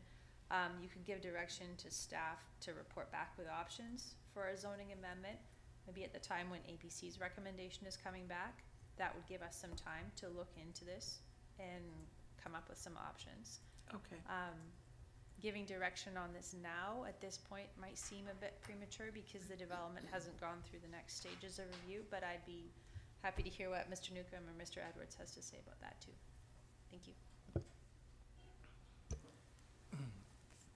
Thank you, through the chair to Councillor O'Keefe. I think staff would appreciate understanding what council's preference would be for duration, if that was the intention of council to look for beyond 10 years, so that staff could better understand what the most appropriate mechanism or tool would be to achieve that. Oh, okay, and I'm just wondering, so would you be seeking that sort of a recommendation from committee tonight, or at council when it comes back to APC? I think for both staff and the proponent, it would be beneficial to understand council's desire in terms of duration sooner than later. So if that could be worked into a resolution this evening, that would be preferential. However, it could be addressed at a future date if needed. Can I turn to Mr. Newcomb first, and then the proponent has something to add? Thank you. Just a little context for this as well. If council thinks back to the adoption of the RM6R zone, the intent of that zone was to try to apply the tenant assistance policy to these properties. The intent of that zone was not to keep these properties as rental in perpetuity. If we think about the number of units built in Sydney in the last 5-6 years, I don't have the numbers in front of me, but nearly half have been purpose-built rental. There are more than 250 in the planning stages in the community as well. So that just context in the intent of this zone. Thank you. Thank you, Mr. Newcomb. We'll go to the proponent. Thanks, Councillor Novak and O'Keefe. Hopefully I can answer that question around tenure a little bit, provide a little bit more clarity on it. So what Eric was mentioning is the 10-year covenant that goes on title through Homeowner Protection Office. So when we enter a new residential tenancy or a residential purpose-built rental building, you actually register that through the Homeowner Protection Office, and that has to do with the warranty protection that is through that office, and that remains on title for 10 years. So generally speaking, when we enter these agreements with municipalities, that's what we're entering for that time period. A lot of the rental exemptions that many municipalities have also mirror that exact same 10-year period. Now, to come back and actually stratify the building after 10 years, generally speaking, that's something that has come before councils in the past. I'm not sure if Sydney has a bylaw related to that, because you actually do have to change the legal structure of the building at that time, because you're now taking a single title and in this case breaking it up into 75 units. So you're going through essentially a technical subdivision. But we're also willing, when we went through this process and redesigned the building, and to a lot of your comments around access and tenure and parking, a lot of that had to do with those changes, trying to make a rental type building work, because we weren't able to build a building that was as expensive for the rental tenure. So all of that was considered when we were doing this building. So with that said, and going forward with the zoning, just for clarity, we were offering the ability to add a covenant to the title to essentially make it purpose-built rental in perpetuity. So we weren't looking necessarily for that 10-year period. We were coming forward with the intent of rezoning without having an RM7 zone, essentially creating that RM7 zone through covenant, just to keep it simple. So same section 219 covenant, goes on title, it just doesn't necessarily have that 10-year trigger point on it. Okay, that's great. That's, yeah, good to know that. Thank you very much. And just, let's see what else. A lot of points covered already. I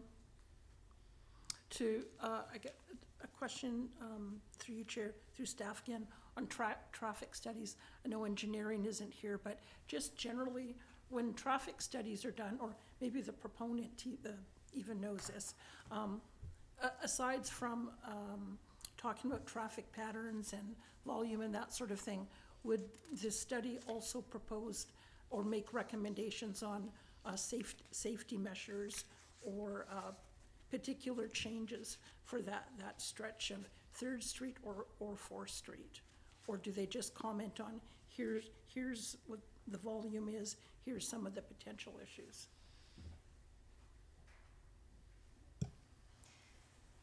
Through the chair to Councillor O'Keefe, I think it depends on what is indicated, what the scope of the study is, like what's given to the consulting firm to do the study in terms of what recommendations and results we get back. Okay. Yep, thank you. And regarding traffic studies for the area, I'm not sure when the last one was done for the town, but in 2022 we did complete the downtown area parking study, which did extend up to this block of 3rd Street. It didn't extend up 4th Street to the same block, but the results of that parking study identified that there was 50% utilization of on-street parking on this block of 3rd Street. And so that could well have changed over the last 2 to 3 years. But essentially that report, which is available on our website, identified that only 50% of the on-street parking is being currently utilized. So that doesn't necessarily speak to the issues raised around concern for traffic flow, but I know that was an issue that was also raised. Okay, thank you for that. And one more thing for for the developer. In regards to the rooftop area, will the elevator go right up to the top? That's what we're proposing, Okay. and in need of the variance to accommodate. Right, okay, yeah. I'm just thinking of, it's great that you're doing the adaptable units in the building for people with perhaps mobility issues. So it'd be nice for them to be able to fully take advantage of all the amenities, Yeah, including absolutely. the rooftop. Yeah, I think that's it for me. Thank you, Chair. Thank you, Councillor O'Keefe. Mayor McNeil-Smith. Thank you, Chair. Thank you to the presenters. Thank you for members of the public for your input. We've received some 70 pieces of correspondence in addition to those who spoke this evening, and we appreciate that input. I'm invariably going to cover some of the same topics that colleagues have raised, but I'm doing so to either ask a new question or a confirmation in a certain way, trying not to be overly repetitive.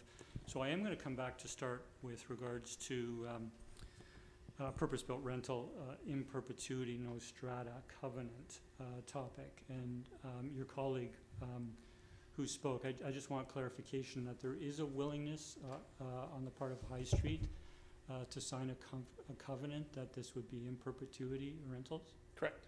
Thank you. My second question has to do with the driveways, and I'm going to address them separately. I'm just wondering if we can go to the other diagram that has the landscaping. It's just a slightly larger picture than this. Okay, not that much larger, but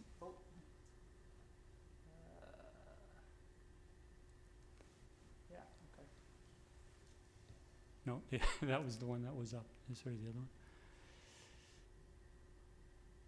Yeah, that one. Okay, there's not much difference between them. So, while we're familiar with the directions, I'm just going to use the bottom right of the page, which is the driveway access on 3rd Street.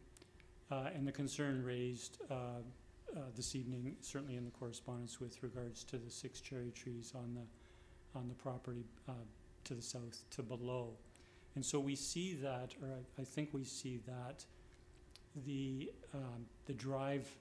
ramp down to the parking does not start at the south property line. Can you say approximately what the distance is from the property line to what the ramp will be? I don't know that has been. Sorry, you're talking about the off-site portion? No, sorry if I'm not interpreting the drawing properly. That is in our council package. That is this drawing.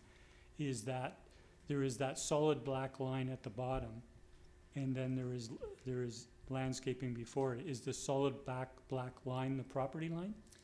That is the top of the suspended slab, accommodating additional parking stalls outside of the building footprint, which as seen here. So if we look at stalls, is there a pointer on this? Maybe? 41 and 42 at the end of the driveway ramp. Those are essentially outside of the building footprint. And so when we go to this, that is an extension of the suspended slab, forming the main floor of the building. Thank you. I'll ask my question a slightly different way. The green shading that is below the solid black line. Yes. Is that on the property? Yes. Okay. So there would be some space. Noting the 6 cherry trees that are on the property to the south are basically on the fence line. So the cherry tree. Sorry, I may be misunderstanding. The trees. It's 1, 2, 3, 4, 5, 6 trees that we have on the very south property line. Those are the neighboring residential developments cherry trees that we are, as part of this development, committing to protect. and retain. No, I appreciate yourself and your arborist talking about how they can be protected, but I'm trying to clarify this in a layperson in that by observation, you can see that those 6 cherry trees are basically on the fence line, or Yes. Adjacent to the fence on the south property. And what I'm hearing now is that solid black line is the property line, so you're gonna be excavating to the property lines. Correct.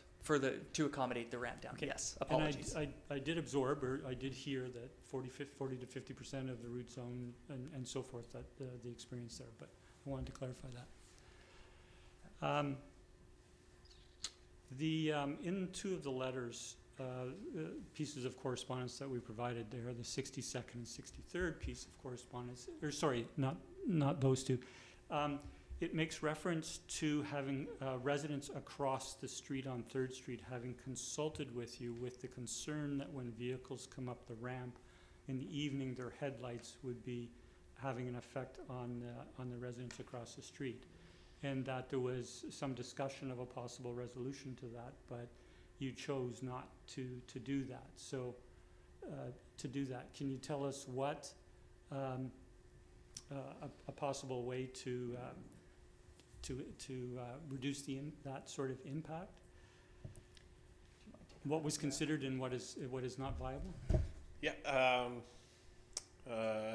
thank you, Mr. Mayor. I fielded that phone call from our neighbor, so we actually, it's that difficult 4th Street, 3rd Street argument, move the ramp to the other side and then frustrate the people on the other side that there's an entrance, so keep it on 3rd and then have an internal ramp. So we did commit to the gentleman that we would review that. So we did look at having an internal ramp, which was his suggestion, coming down through here where right now there's a handicap stall involved, and then coming in and around into the building. Unfortunately, again, that turning radius doesn't work, and there's a loss of parking for that. Again, realizing that we're right on the brink of 75 parking stalls to try and make this work. And I think a lot of these issues, I think from our earliest design when it was a strata building, some of those things we were able to accommodate more, again, because we had to go to a more efficient design, which was the goal of the initial rezoning coming back to this. There are efficiencies we had to look at, but it was a good point that was brought up. And unfortunately, with ramps, there's always going to be that issue, no different than at the end of every block. You know, there's going to be headlights involved with vehicles traveling along that block. No, thank you. Thank you for taking the question. My next question is, and the question's been asked, but I'm going to try to rephrase it. And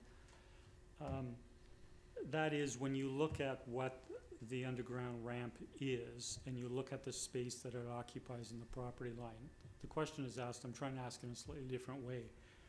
What if you just take that ramp, the dimensions of that ramp, and you place it in the top left-hand corner of the property? Now, I have another question that's associated with it. We've had a response from yourself and perhaps others that something changes in the ramp angle and that sort of thing.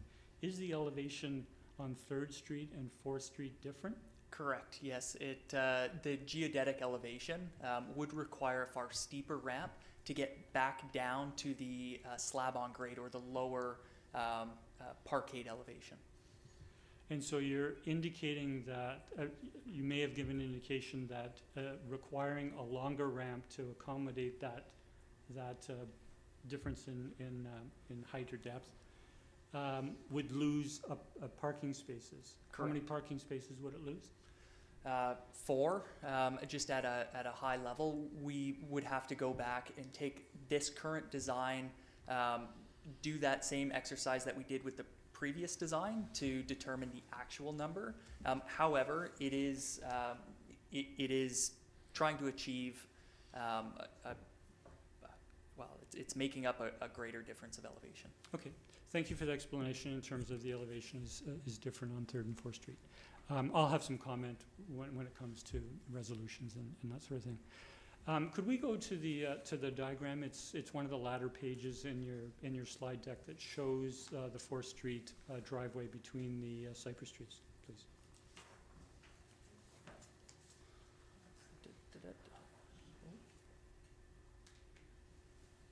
The That's the rendering one. or the, yeah? That's the one. Yeah. Okay, so we've had questions and answers with regards to delivery vehicles. Staff provided, I think, some important information in terms of, while this looks very realistic, there would be pruning necessary. So the middle tree in this proposal is removed, the middle cypress tree, and pruning would be required to achieve a height of, I think, staff said 4.3 meters, which is about 14 feet. Have you or your arborists considered what the impact on the two, on the left and right trees would be with the pruning necessary to allow vehicles through there, or the height requirement? Yeah, I think Mike Butcher. Michael, are you still on the call? Yeah, I'm here. If you actually look at this photo, you can see the canopy of the middle tree hasn't been removed. Do you see it in between the two cypresses? Mm-hmm. Everybody out there. Yep. So when the middle tree's removed, we're going to remove a lot of the foliage that goes up through the middle. And I've been here multiple times. And I park right in front of these trees because there's always lots of parking on 4th Street. There's hardly any vehicles on 4th Street when I come to this site. The pruning is going to be less than 5 to 10% of live foliage. And tree care industry standards allow you to prune up to 25% in any 1 year. And we know that these cypresses may be, a little bit, less resourceful in the sense to the pruning. So it's not going to be large limb pruning. It's going to be tipping back of some of the limbs that come out so we can get that 4.3 meter height. And it's going to be the sides too. We're going to have to do a little bit of pruning in the sides because there's going to be delivery vehicles that may pull in here, or larger vehicles than, just larger than a Honda Escort or something. So in reality, and with the extension of the landscape area towards the garbage for the south tree, for the garbage area, for the fenced garbage area, and a little bit of the increased landscape bed for the north tree, there really isn't going to be that much pruning when we look at some of the original proposals, which had a lot more pruning because, they were digging down right there behind the trees. And now with this new proposal, we're not going to be impacting that much of the crowns or the lower crowns of each of these trees. So we're confident that the pruning is going to be minimal or kept to minimal. And we'll prescribe a written prescription, and the written prescription will have to be followed, and the project arborist will be on site with the pruning crews while this is done. Thank you. And while you're connected online, I have a second question that perhaps you can answer, or Sure. Or the main presenter. Is the term was used right at the beginning of the presentation with regards to floating driveway, this driveway being a floating driveway, Correct. and permeable surface. Can you explain floating to us, please?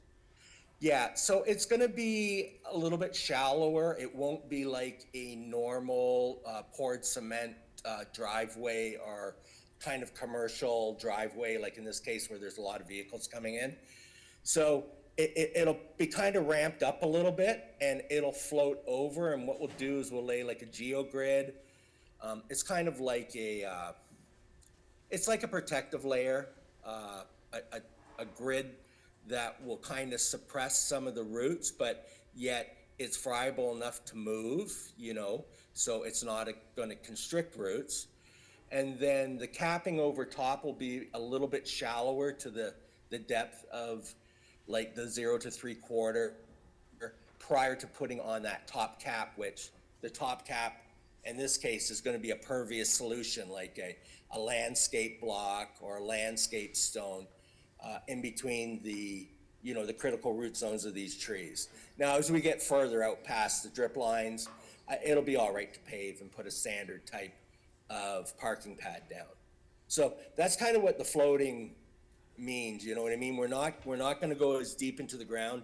We're going to try to protect any of that root zone, that upper root zone that is there. That's why when we remove the middle cypress, we're only going to stump grind to like maybe 10 centimeters at the most below grade.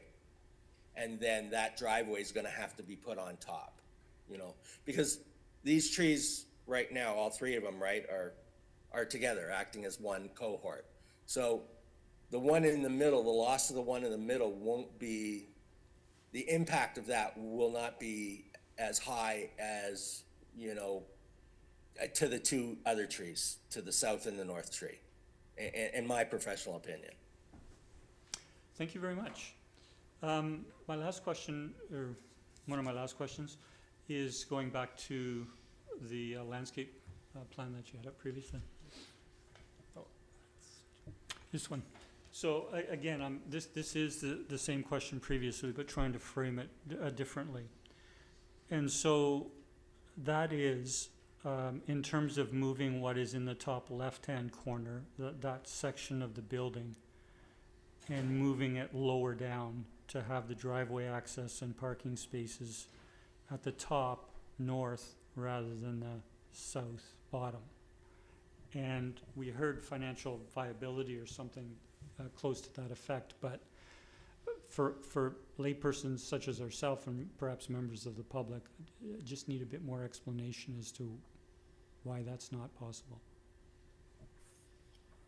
So, sorry, just clarifying to make sure I understand the question.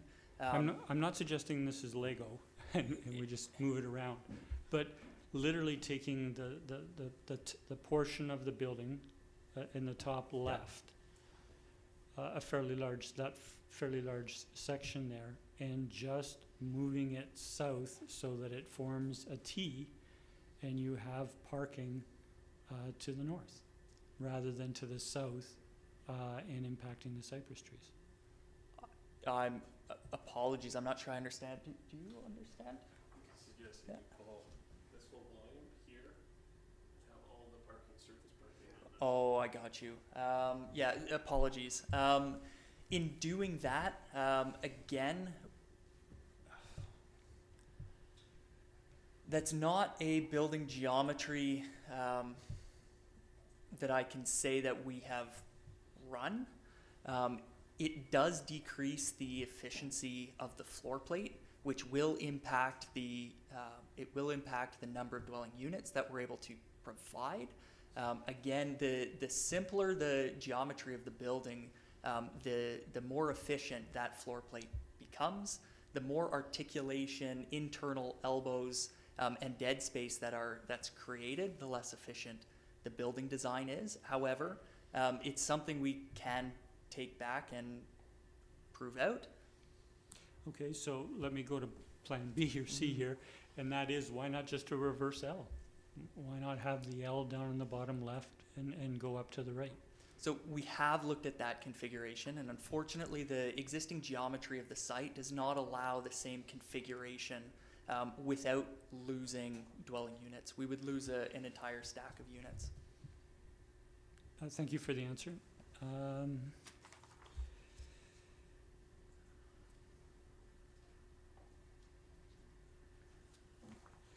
My last question is with regards to something a colleague raised with regards to consideration of amenities, the 500,000+ in amenities that would be applicable in this development being applied to provide non-market housing. And my question is through to staff, not expecting necessarily a full response, but if not this evening, then given this is coming to, committee is making a recommendation that will go to council next week, perhaps it could be provided next week at council, is what would be the process for council to give consideration to that?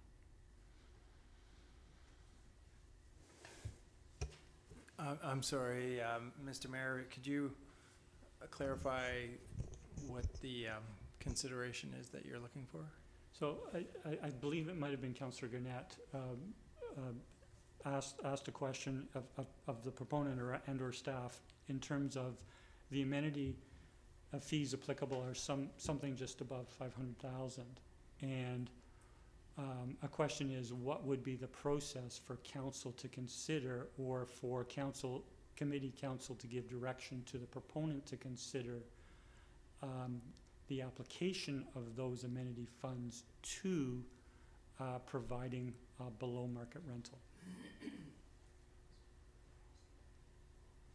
If staff is, I realize it's probably a complex question, I believe that question was asked of staff earlier by council, and my understanding is that there's 3 models that are practiced in BC, and I could be wrong about this. There could be different models I'm not aware of, and one is for the town to create its own housing corporation to then build non-market housing to essentially provide that style of housing, or to enter into agreements with third-party developers such as High Street, where there would be an agreement to provide non-market housing, similar to what is being proposed for 2180 Beacon West,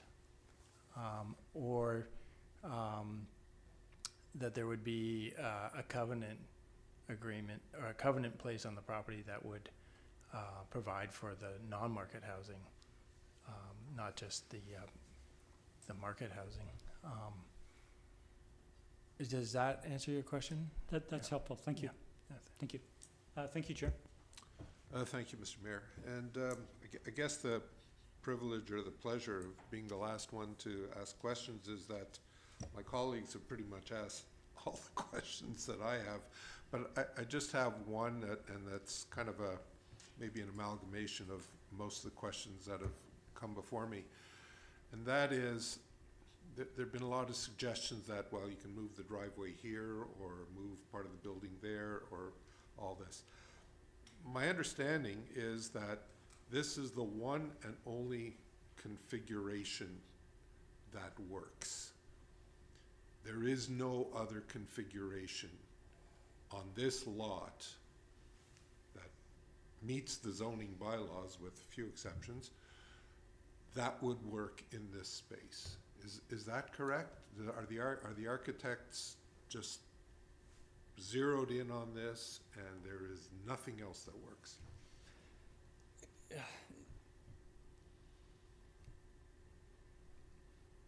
It's our understanding from working with DHK Architects that this configuration and this floor plate layout is the option that maximizes density, that conforms to the existing topography and conforms to the existing grades, to not have overexposed parkade wall areas that would then require height variances. This is the configuration that allows the site to be appropriately parked, and that this is the configuration that allows a unit mix that would then be desirable to the zoning bylaw. So, if I'm not mistaken, you're suggesting that if other variances are sought, then the configuration could change to address some of the concerns that we've heard tonight? Parking is an interesting topic. It's very important from a municipal perspective, but it's very important from an owner and operator perspective as well. If we can't provide at least one parking stall per dwelling unit, then it's very difficult to lease up and rent a building. So parking is also very important for us. So any different configuration of this whereby we would introduce a loss of parking stall is something that we would then, it would be against our interest. However, there are lots of different design options. It would be wrong for me to stand up here before you and say that we've investigated absolutely every possible configuration, but I can say that we have investigated and we've done our best. We also have a huge drive to make these buildings as efficient as possible. And so by simplifying overall building geometry, we increase the amount of thermal performance the building can see, and that is incredibly important to us as net zero energy ready developers. Okay, thank you. I have no more questions. Anybody else? A second time speaker. Let's go with Councillor Duck. I'm prepared to read in the recommendations if there are no further questions, but Hang Councillor on, Garnett. Councillor Garnett, do you have a question? Yes, Chair, thank you. Through to staff, just a follow-up based on comments by the arborist. When looking at the staff report, page 8, and from the Town of Sydney Parks Department staff, they indicate that the removal of the one Monterey cypress tree and the construction of the driveway through the protected root zones of the other 2 trees would significantly impact the health of the 2 remaining trees. There seems to be a little bit of different information that's come forward in terms of how they're going to design the driveway. I'm just curious as to, given the option and one of the recommendations about redesign, particularly around the critical root zones, would staff be of the opinion that they still have these same concerns about the health of the 2 remaining trees if the one was to go? Again, through the chair to Councillor Garnett, I can't speak for the Parks Department staff. I know that they did read the arborist report that was provided. I mean, they didn't hear the detailed description tonight of how the driveway would be constructed. They may have already got that from the arborist report, I'm not sure, but they were clear that they were not supportive of the removal of these trees, which is partly on the town boulevard. But I can't speak for them. Thank you. Thank you, Chair. Councillor O'Keefe. Thank you, Chair. Just one more thing on the parking. So previously, you indicated that you want to keep the parking underneath, the footprint of the building. Can you not just go deeper under the building to another level of parking to accommodate some of that surface stuff, or is that just a cost issue? No, great question, thank you. We're dealing now with being so close to the ocean. Okay. We have an 8-meter geodetic like floor level, for lack of a better word, that we can't go beneath. So that's what drives the elevation of the parkade, and everything else from that has then been set. Okay. Is it that you can't, you absolutely can't, or is that you could do it, but you would have to make some additional provision in terms of having a kind of envelope around it, or ensuring that there was no mechanical sort of stuff at below that certain level? Doing a 2-story below grade parkade is an incredibly expensive design, whereby it requires an incredible amount of structural requirements as well as waterproofing and tanking requirements, let alone ventilation requirements. So based on this being in the environment that we're in today, I cannot see that as a feasible option. Okay, so it's possible, but it's very expensive and complicated. Yes. Okay, thank you. Any other questions before Councillor Duck reads in the recommendation? Go ahead, Councillor Duck. Thank you, Chair. I move that zoning amendment application number RZ 100110, development variance permit application number DV 100369, and development permit application number DP 100851, 9972 3rd Street, be forwarded to the Advisory Planning Commission for further review and comment, subject to the following condition: that prior to proceeding to Advisory Planning Commission, the applicant revise the site layout to relocate driveways in order to minimize impacts on protected trees and protected tree root zones. Seconder? Second. Discussion, Councillor Duck. Yeah, I think certainly based on my colleagues' discussion and comments from the public, parking will continue to be an issue here, and certainly the protected trees. I think staff have addressed a bit of that within their requirement for the proponent to come forward with a revision on the driveways, and that might help alleviate some of the problems relative to that. Certainly, I think we will get thoughts back from an APC on the access point for parking, given their expertise that might provide some insight on that. So I'm comfortable in giving it to them to have a look at and then come back. Thank you. Councillor Garnett. Thank you, Chair. Yeah, no, Councillor Duck mentioned most of it, but just to the point where, I trust our staff and our arborists and our Parks Department, and in light of nothing else that's come forward in terms of what we have in the report and then their consideration for deterioration of possible for the trees that are existing there, I think it's a worthwhile option to pursue. And as Councillor Dux mentioned, I'm sure APC will have lots of comments about the entry levels and exit levels and how they impact the neighborhood. Thank you. Councillor Duncan. Yeah, thank you. I was of two minds about the recommendation about revising the site layout simply because it sounds like it's going to come at a cost to units parking, whether the proponent would actually be willing to reduce parking while keeping units. I don't know. They seem to have acquired this site at the top of the market, and it's not solely their fault that the market was so overheated. So I don't like the tenants who are in there and the proponent themselves potentially losing the viability of this project, due to forces they were not entirely in control of. So I'd like to be able to make sure that we're not being penny wise but pound poor here.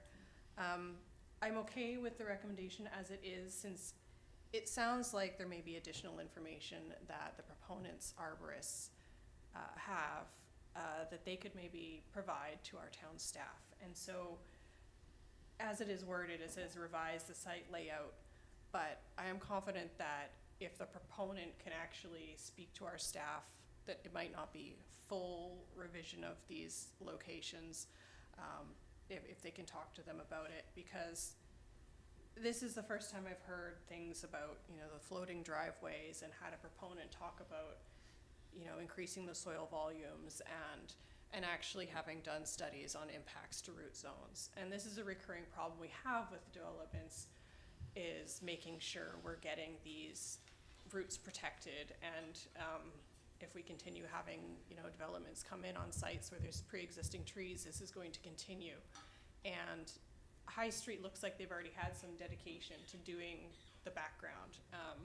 And so since they're a first in a lot of ways, both in terms of the RM6 zone, the application of the tenant assistance policy, having a solar array, step 4, this is a lot of firsts for one developer. This could be another one where they help make our processes better. But I do want our town staff to be satisfied the measures that they have in place would be good enough, and that would actually be, it would be great information for us.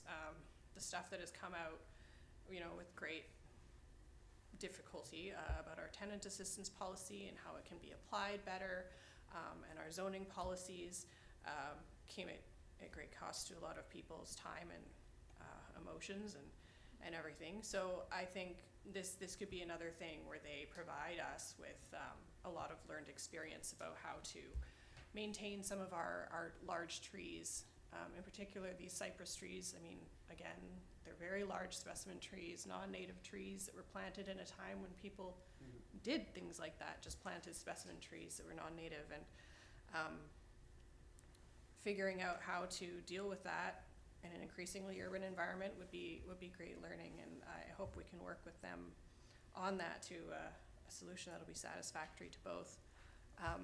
And I guess just in conclusion, there were a few things that came out in public participation that I did want to just clarify again, because it comes up when we talk about traffic, about the types of traffic that are there. We don't have any buses on this 3rd Street route, and so a lot of the ways that staff and the proponent are considering things, they're not going to take into account bus stops, as there aren't any on 3rd Street. And this is not a mixed-use development. There are no micro suites. These are not being used for that kind of rental condo. And so we're not going to consider those sort of uses. And I'm sure a lot of people in town have noticed there are new stop signs on Sydney Avenue, and those have gone in as the traffic has increased to the point where the province, who is the body who is responsible for making that decision, has found that they would now be useful. And so if that becomes an issue, the province is the one who steps in and actually puts in new stop signs. So not all of this would be a decision that would be impacted by this developer solely or by the town of Sydney. Thanks. Thank you, Councillor. Councillor Rintoul. Thank you. I'd like to move an amendment to the motion. Go ahead. Thank you. And so picking up from the end of the motion as it's currently worded, where it reads, "and protected root zones," I would continue on to move the amendment and provide a local traffic impact study to address potential implications and potential remedies for 3rd and 4th Street. Second. Thank you. Do you want to speak to that, Councillor? Yeah, thank you. I feel like, you know, moving this forward to the process of taking it to Advisory Planning Commission without putting forward this request to look at traffic implications of this level development, where we're seeing 75 units going where previously there were less than 24, is going to have impact. I'm not suggesting that the site's, you know, being overdeveloped, because in this market what we're seeing is that, you know, in order to have a purpose-built rental building, this is the type of density that's required, but it has implications for our infrastructure, for immediate residents, for traffic patterns that have to be considered. And so I think I'd rather see that information go to APC so that they can digest it in conjunction with this project overall. I feel like if we didn't do it now, that it's probably going to be a recommendation from APC that we take that step next. So in the interest perhaps of trying to address this more comprehensively, I would like to see that amendment. Thank you, Chair. Thank you, Councillor Duck. Yeah, I'm going to concur. I think it's a wise move to go. 4th Street's a much wider access street and can probably handle a little bit more volume than 3rd is. As was pointed out in public participation in many of the letters, 3rd Street's a very narrow street and busy as it is already. And so I think a traffic study will start to illustrate that 4th Street might be better and may cause a change in the plans and maybe a variance on parking. But that's something we'll have to go down the road, and I think it's valuable, as my colleague has stated, just to do it now and get it underway. Thank you. Anybody else? Mayor McNeil-Smith. Thank you, Chair. So I'm generally supportive of the amendment, but a question through to the mover is, sorry, I'll just a comment that I guess is a question, is that the intent of potential intent of this local traffic impact study is that it could affect the design or the layout of the building, particularly with regards to the 3rd Street and 4th Street driveways. That's the intent of doing it. That potentially has an impact on the design of it. The question is that if I heard the mover correctly, is that if this amendment was successful, then prior to going to APC, the proponent would conduct this local traffic impact and bring the results to APC. And it would be up to the proponent or the applicant prior to going to APC to decide whether the results from that impact study warrant to their minds to affect it, to impact it. Correct. So in keeping with the first part of the recommendation, yes, prior to going to APC, if the applicant were to assess the findings of this study and look to revamp the layout, I think that would be appropriate. But another outcome very well could be that APC recommend an alternate design change to address access and egress from 4th and or 3rd, or council could when it comes back. So I think it opens up all 3 of those potential opportunities to see this revisited or not, quite frankly. Maybe it comes back to the town and the town is instructed that, yeah, you need additional crosswalk here for pedestrian safety. You need, some management changes to the flow of traffic. Ultimately, it may not all fall to the developer, but I think we'd like to see that as part of this. Quite frankly, in the interest of the development as well, not solely residents who've expressed their concerns very clearly, but also to prevent the applicant from going down this road status quo and just running the possibility that this is revisited down the road post APC by a future council meeting. Thank you. Thank you. Any other comments on the amendment, discussion on the amendment? Okay, we'll call for the amendment. All in favor? Any opposed? The amendment carries. So we're back to the original motion with the amendment. Is there any further discussion? Councillor O'Keefe, then Mayor. Thank you. I'm happy to see this go forward with the amendment and to, for APC to look at it. I still have concerns about comments brought up about garbage and recycling pickup and having bins dragged out onto busy 3rd Street for pickup. About the parking coming in and out, the shadow study, the protection of the cherry trees, pickup and drop-off zones, I think are things that need to be addressed. But I presume we'll hear what APC will have to say about that. I did have concern about the rental tenure on that particular parcel, the RM6R, but I'm happy to hear that the developer is willing to voluntarily agree to a covenant for rentals in perpetuity, so I'm happy to see that go forward. Just a comment on the amenity contributions, I'd also be in favor of seeing something that allows us to use those amenity contributions to offer some below market rentals on this particular development. We lost a lot of people lost their homes. That was good rental stock for people that couldn't afford to pay the high rents that are out there now. And so it would be nice that we could at least do something to replace part of that. And if the amenity contribution is 500 or so thousand, 100,000, it seems like there's some potential. So I'll be looking to see more on that, hopefully. Thank you.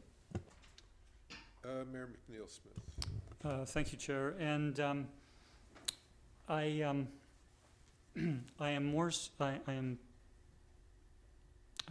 supportive of this returning to council. So it will be going to council next week. For members of the public, the process that we're meeting as committee of the whole this evening, we're making a recommendation, and at next Monday's council meeting, we'll be reviewing this motion again, and then it would be, if that motion passes at council, it would be going into effect. But so I'm thinking of ahead to next week, and that when we approve it, is that I would prefer to see this come back to council rather than go to APC with these subjects twos. And the reason is that the residents have clearly spoken in their correspondence in stopping us on the street and in speaking this evening to their concerns. Number one, I think it must have been in 68 out of 70, if not all of the correspondence with regards to the cypress trees. And the concern with preserving the cypress trees, but even not losing the middle cypress tree. And the risk that it poses, despite or considering the helpful information that we received from the applicants this evening and the applicant's arborist with regards to that. I think there's still, for me, there is a risk there, and I think the community at large will feel a risk. All that to say that this motion says that the applicant revise the site layout to relocate driveways. That is the 3rd Street and 4th Street driveway. So the intention of this motion is to do that. We have heard, or we have asked the proponent, that what are the possibilities? A T, a reverse L, some version of that. I think council should take a look at what that change is if those driveways, one or both of those driveways are changed. Their location is changed, if the number of units change, if there is, if the 3rd Street access is moved to 4th Street, and it requires a longer ramp and there's a loss of 3 parking spaces and they request a parking variance or a pay in lieu.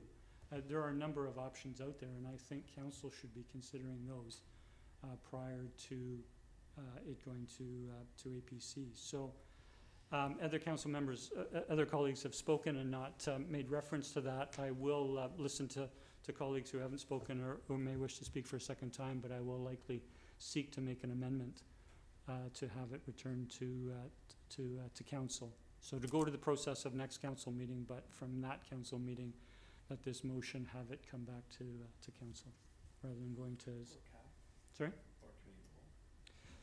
I think council is appropriate. I think council is appropriate, but I would take staff direction or staff input on whether it was a cow or a council.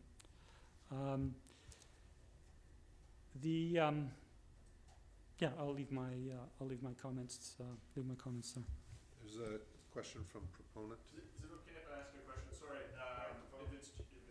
Just a microphone, please. I apologize if it's just me. I was a little confused because there was the two options, and it sounded like the motion was to move it forward, but that you wanted to see what some of the options were, whereas the initial amendment says prior to us being able to even go to APC to consider the other options, we had to revise it with staff. So was it? I just wanted that clarity prior to the vote, because there was the two options in there, and the way that this one is read versus kind of some of the language that's coming out from council was in regards to that. If I could try to provide clarification, is that the motion that is on the floor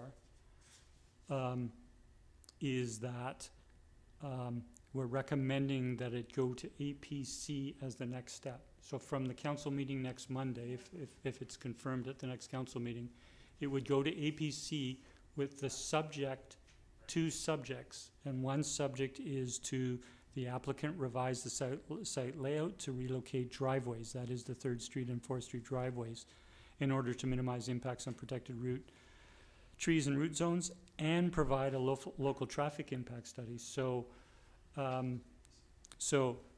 you, the applicant, would have to consider whether you would consider a revised site layout, relocating those driveways, and conduct a traffic impact study before going to APC. Absolutely happy to do that, to review those options, but if we were to say to staff, we're sorry, we can't make this work, but here's our options, so that council has an opportunity, or APC has an opportunity to review those. If we said we're staying with this configuration, but we're happy to review what those considerations were, I think that was the idea behind option 2, that it goes forward, and we've heard loud and clear what some of the considerations here are tonight. So we'll definitely be taking away and reviewing those, but would love the opportunity to come back to whether it's APC or council and review those options without solidifying, without council saying to staff, you can't come back unless for sure we change the location.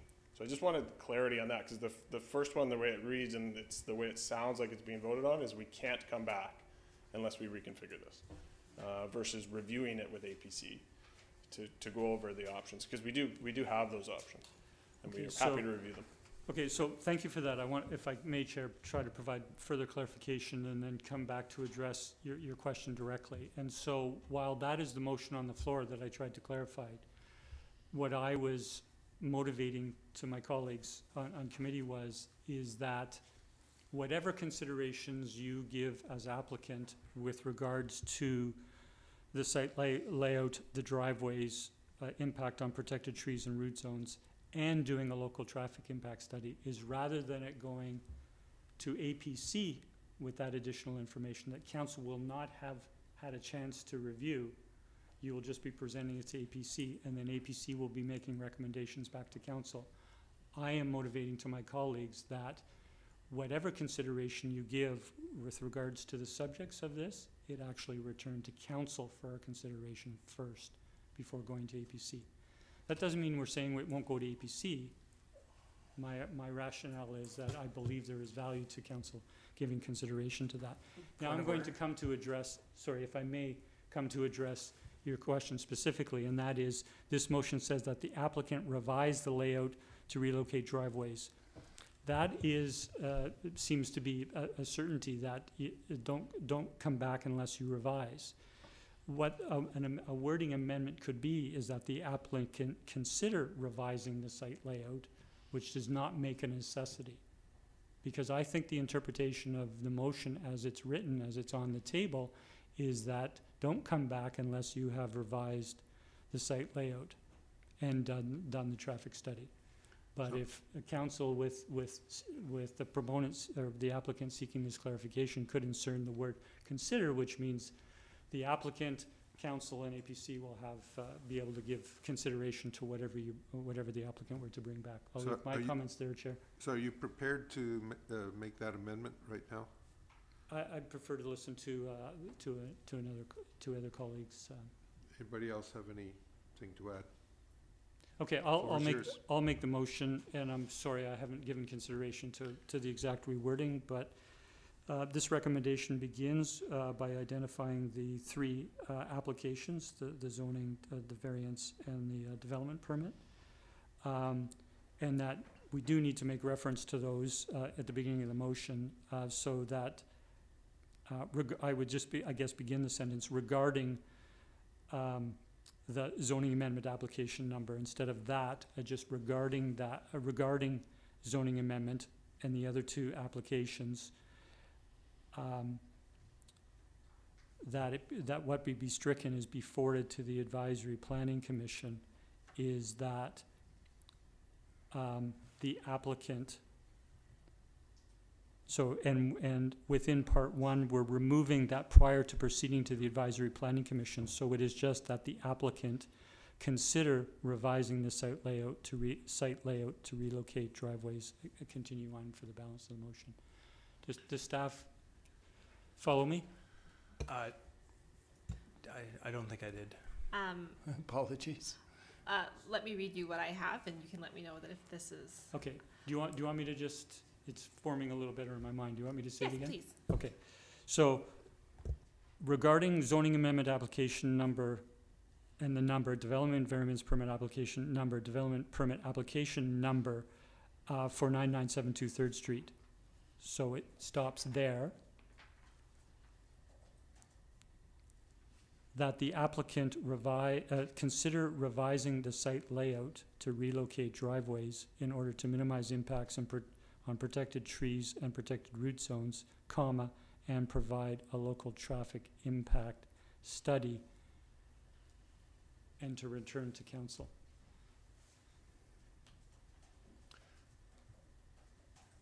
Now, is that a legitimate amendment, or is that really a new motion? Yeah, I'd say point of order. I'd say let's, if I may, I'd say that we defeat this motion and a motion arising for much more clarity, because we're changing the gender of the direction of the recommendation, which was to APC, and I think we need to either decide if it's going to APC or if it's coming back to council. And so if it's going to APC, then we would approve this motion. If it's coming back to council, I think we need to defeat this motion and have a motion arising.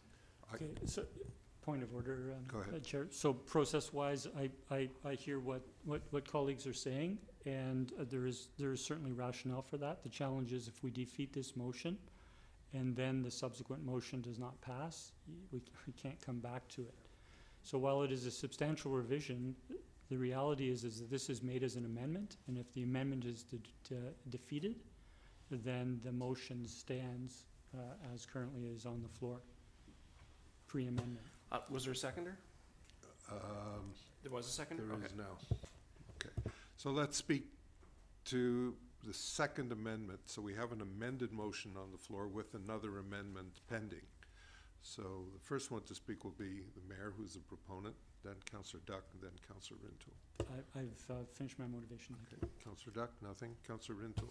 Yeah, thank you. I'll support the amendment to the amendment of the motion on the basis that it's the same outcome, with the exception that we're acknowledging that it may not be possible, as the motion originally read, to revise both driveways, because it was in the plural, it was specific, that it may provide the latitude to only address one. It still requires the parking study, as was amended earlier. That component remains the same. It's just, most importantly, also bringing it back to council first before it goes to APC.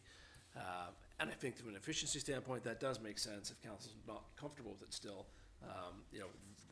we get another kick at it before it goes to APC. So I'll support the amendment to the amended motion. Thank you. Anybody else? Councillor O'Keefe. Yeah, thank you. I'm supportive of this for reasons my colleague has outlined. And I guess I'm, although the proponent sort of hints that this is the best if this is the best we can do, but is this the best we can do? I guess I'm looking to see some sincere effort on a redesign. One of the things that stuck out for me that was mentioned was this is not when one of my colleagues proposed a different sort of, I don't know if it was T configuration or other configuration, and the comment was that that was not a building geometry that we've done before. And so what I gather from that is that, I know developers get pretty comfortable with this is what we do. We're used to building this, and we've done this before, and we want to do the same thing over and over again. I can understand that, but I guess what I'm looking for is to, stretch yourselves a bit out from what the geometry that you're maybe accustomed to, and see what you can come up with. So, thank you. I'll just have a quick comment before Mayor speaks again. I'll support this. I think what it does is that it moves this along and gives the developer a bit of wiggle room to change the layout, but at the same time really take into consideration all that they've heard this evening and perhaps the results of a traffic study. And maybe after all is said and done, it won't change, but then it'll be up to us to decide if that's acceptable or not. Mayor? Thank you, Chair. The last point I want to make is that while there is the consideration that the applicant is consider revising, is that the residents have clearly spoken on their concerns with regards to the main access point being on 3rd Street, period. There's a concern about where it is on 3rd Street vis-a-vis the south property line, but quite frankly, the larger concern is just having that access on 3rd Street. I made reference to 2 letters, and the 62nd letter says, according to traffic counts made by the town of Sydney, 3rd Street has approximately 4 times as many daily vehicle passes as 4th Street. I'm not going to ask staff to substantiate that this evening. We don't have our engineering department here. I will make a request, and if staff indicates it, to do it by motion, that information substantiated one way or the other be provided at council meeting next week. But what I want to speak to is the residents of speaking, and all of us as residents know that 3rd Street is much busier, whether it's 4 times or not, as 4th Street, and that 3rd Street is a narrower street. We have an opportunity here. There is going to be further densification. There is going to be further redevelopment on the stretch of 3rd Street from Sydney Avenue down to the water and down to Roberts Bay. And it's going to happen over the next 10 or 20 years and that sort of thing. And there won't be opportunities. This is a unique opportunity in that this property goes from 3rd Street through to 4th Street. And all the other properties, there may not be another situation that arises to do that, and we will have no choice but to have the access and egress for a higher density building on 3rd Street, and it's going to have raise the same concerns that we've heard tonight, sort of thing. So we are potentially missing an opportunity. If there is an option, a viable option to relocate the 3rd Street Park or 3rd Street access to 4th Street, we should pursue it, because this opportunity may not arise on a development of this significance on 3rd Street in the future. And with regards to the 4th Street access, we will. This is a rezoning application. There will be a public hearing in the process that goes forward. If this goes through council next Monday night, and then it comes back to council, it goes to APC. APC makes recommendations to council, and council moves the development forward. If it's changed, there will be a public hearing, and I expect the council chamber will be, if these or more, even this one cypress tree is affected that we're going to hear.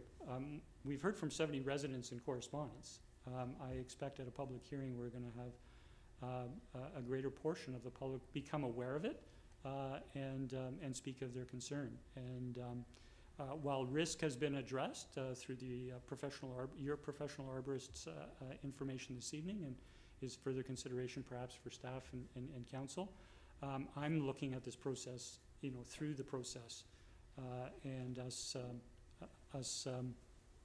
considering the impacts of residents and the impacts that we have ourselves, because we're all residents in this community as well. Thank you. Thank you, Mayor. If there's any, Councillor Duncan, I'm sorry. Yeah, thank you. I just wanted to kind of comment that I think the mayor's point that there is an opportunity here, but I think for the proponents, there is an opportunity because the comments are overwhelmingly regarding parking and traffic, and some data was used in High Street's report, and the rest is anecdotal and what people believe to be true. Sydney has done traffic studies before. We have done parking studies before. We've also had urban systems look at things for our active transportation plan. I believe a lot of the data that would be necessary for this will already be out there, and the proponent can look at this with regard to their site, and we can actually use data. I know I walk past these sites at least 4 or 5 times every week. One of the cars I use is parked on 4th Street. I know that sometimes both of these streets have a lot of parking, but that the proponent is accurate. There is also lots of times when they don't. And the amount of traffic on these streets is highly variable depending on the time of day. And I know that we already have this data because I have seen it with my own eyes. I have seen the reports and I have seen these streets with my own eyes. And I think that having that objective data that the proponent can use to argue with is going to be very important, because people's beliefs about what is fully parked, overparked, what is going too fast. We've also had speed monitors on this site as well, so we actually do know how fast traffic is going. It is going to be important for consideration, because I think we kind of owe the proponent that as well. Thanks. Any other motivation on the amendment? Okay, we're going to call the question, which is the second amendment to the motion that's on the floor. All in favor? Any opposed? None opposed. Great, that carries. And so now we're back to the principal motion that has been amended twice. Is there any further motivation necessary at this point? None? Let's call the question. All in favor of the doubly amended motion? Any opposed? Motion carries. There is no other business on the... Point of order, there's Sorry? 7A. 7A. Oh, sorry, you're right, 7A. Yes, it completely slipped beneath the waves. Okay, is Kimberly Wade in the room? Or anybody to speak to 7A? None. Okay, then let us go to the staff report for 7A. Ms. Verhagen. Good evening. Point of order, shouldn't there be the public participation part first? Just asking. Technically, yes. All right, I will make the call. Does anybody wish to speak to item 7A on the agenda? Ask for a second time. 7A on the agenda. Anybody wish to speak? And third and final time, no. Okay. Ms. Verhagen, you're on. Thank you. So this is a variance application for a property at 20900 Rennie. In the background section of this report, it indicates, and you may recall, this first came to committee of the whole on July 14th, where the application was to reduce the rear setback to put a shed in the rear yard. Council made a resolution on July 21st for staff to commence the radius mail out to send out the notices to the neighbors about this requested variance to locate the shed in the rear yard. After that happened, staff identified that there is an easement across the back of this property and that no buildings can be located in that. So the radius mail out did not go out. The applicant was contacted and they've since revised their plans for where to put this shed in the backyard. They're now seeking a relaxation of the interior side setback to locate it still in the rear yard, but in the east part of the rear yard. Now it's within the side setback. So again, the minimum required setback is 1.2 meters. They're proposing to have a setback of 0.4 meters, 40 centimeters, and their reasons are outlined in the letter that's attached to the report. Thank you. Questions for Ms. Verhagen? Councillor Garnett? Thank you, Chair. Through you to staff. When we're measuring that, are we measuring it from the building or a roof overhang? The setback is measured to the foundation of the wall of the building. Okay. My other question is, the shed is predominantly built at this point. Having been by the property, it has a fully tiled roof and everything. It's in extreme close proximity to their deck. Do we have any concerns about safety-wise in terms of what might be stored in the shed and given its proximity to the home? Through the chair, my understanding is the building is less than 10 square meters, so it does not need a building permit to be there. So it's not something that staff can comment on from a building code perspective or what's stored in the shed. Okay, thank you. Thank you, Chair. Any other questions or for this? No. Anybody like to read in the recommendation? Sure. Councillor Rintoul. Thank you. I'll move the recommendation that owners and tenants in occupation of property within 75 meters, 246 feet of 2090 Rennie Place be notified regarding development variance application number DV 100375 to reduce the minimum interior side setback for accessory buildings from 1.2 meters to 0.4 meters in order to allow for the construction of a shed on the subject property, and that any written correspondence received be forwarded to council at the time of consideration and approval of the variance. Second. Councillor Duncan, thank you. Any motivation? Councillor Rintoul. Councillor Duncan? Sure, I'll just say that this, our applicant was not here to present again, but last time she came, I felt satisfied that the rationale for the location of the shed was good, and that between the town staff and the applicant, they had made a lot of considerations for making this fit with the surrounding property, and I have no concerns with that they haven't picked a better spot or as good a spot the second time. Thanks. Councillor Garnett.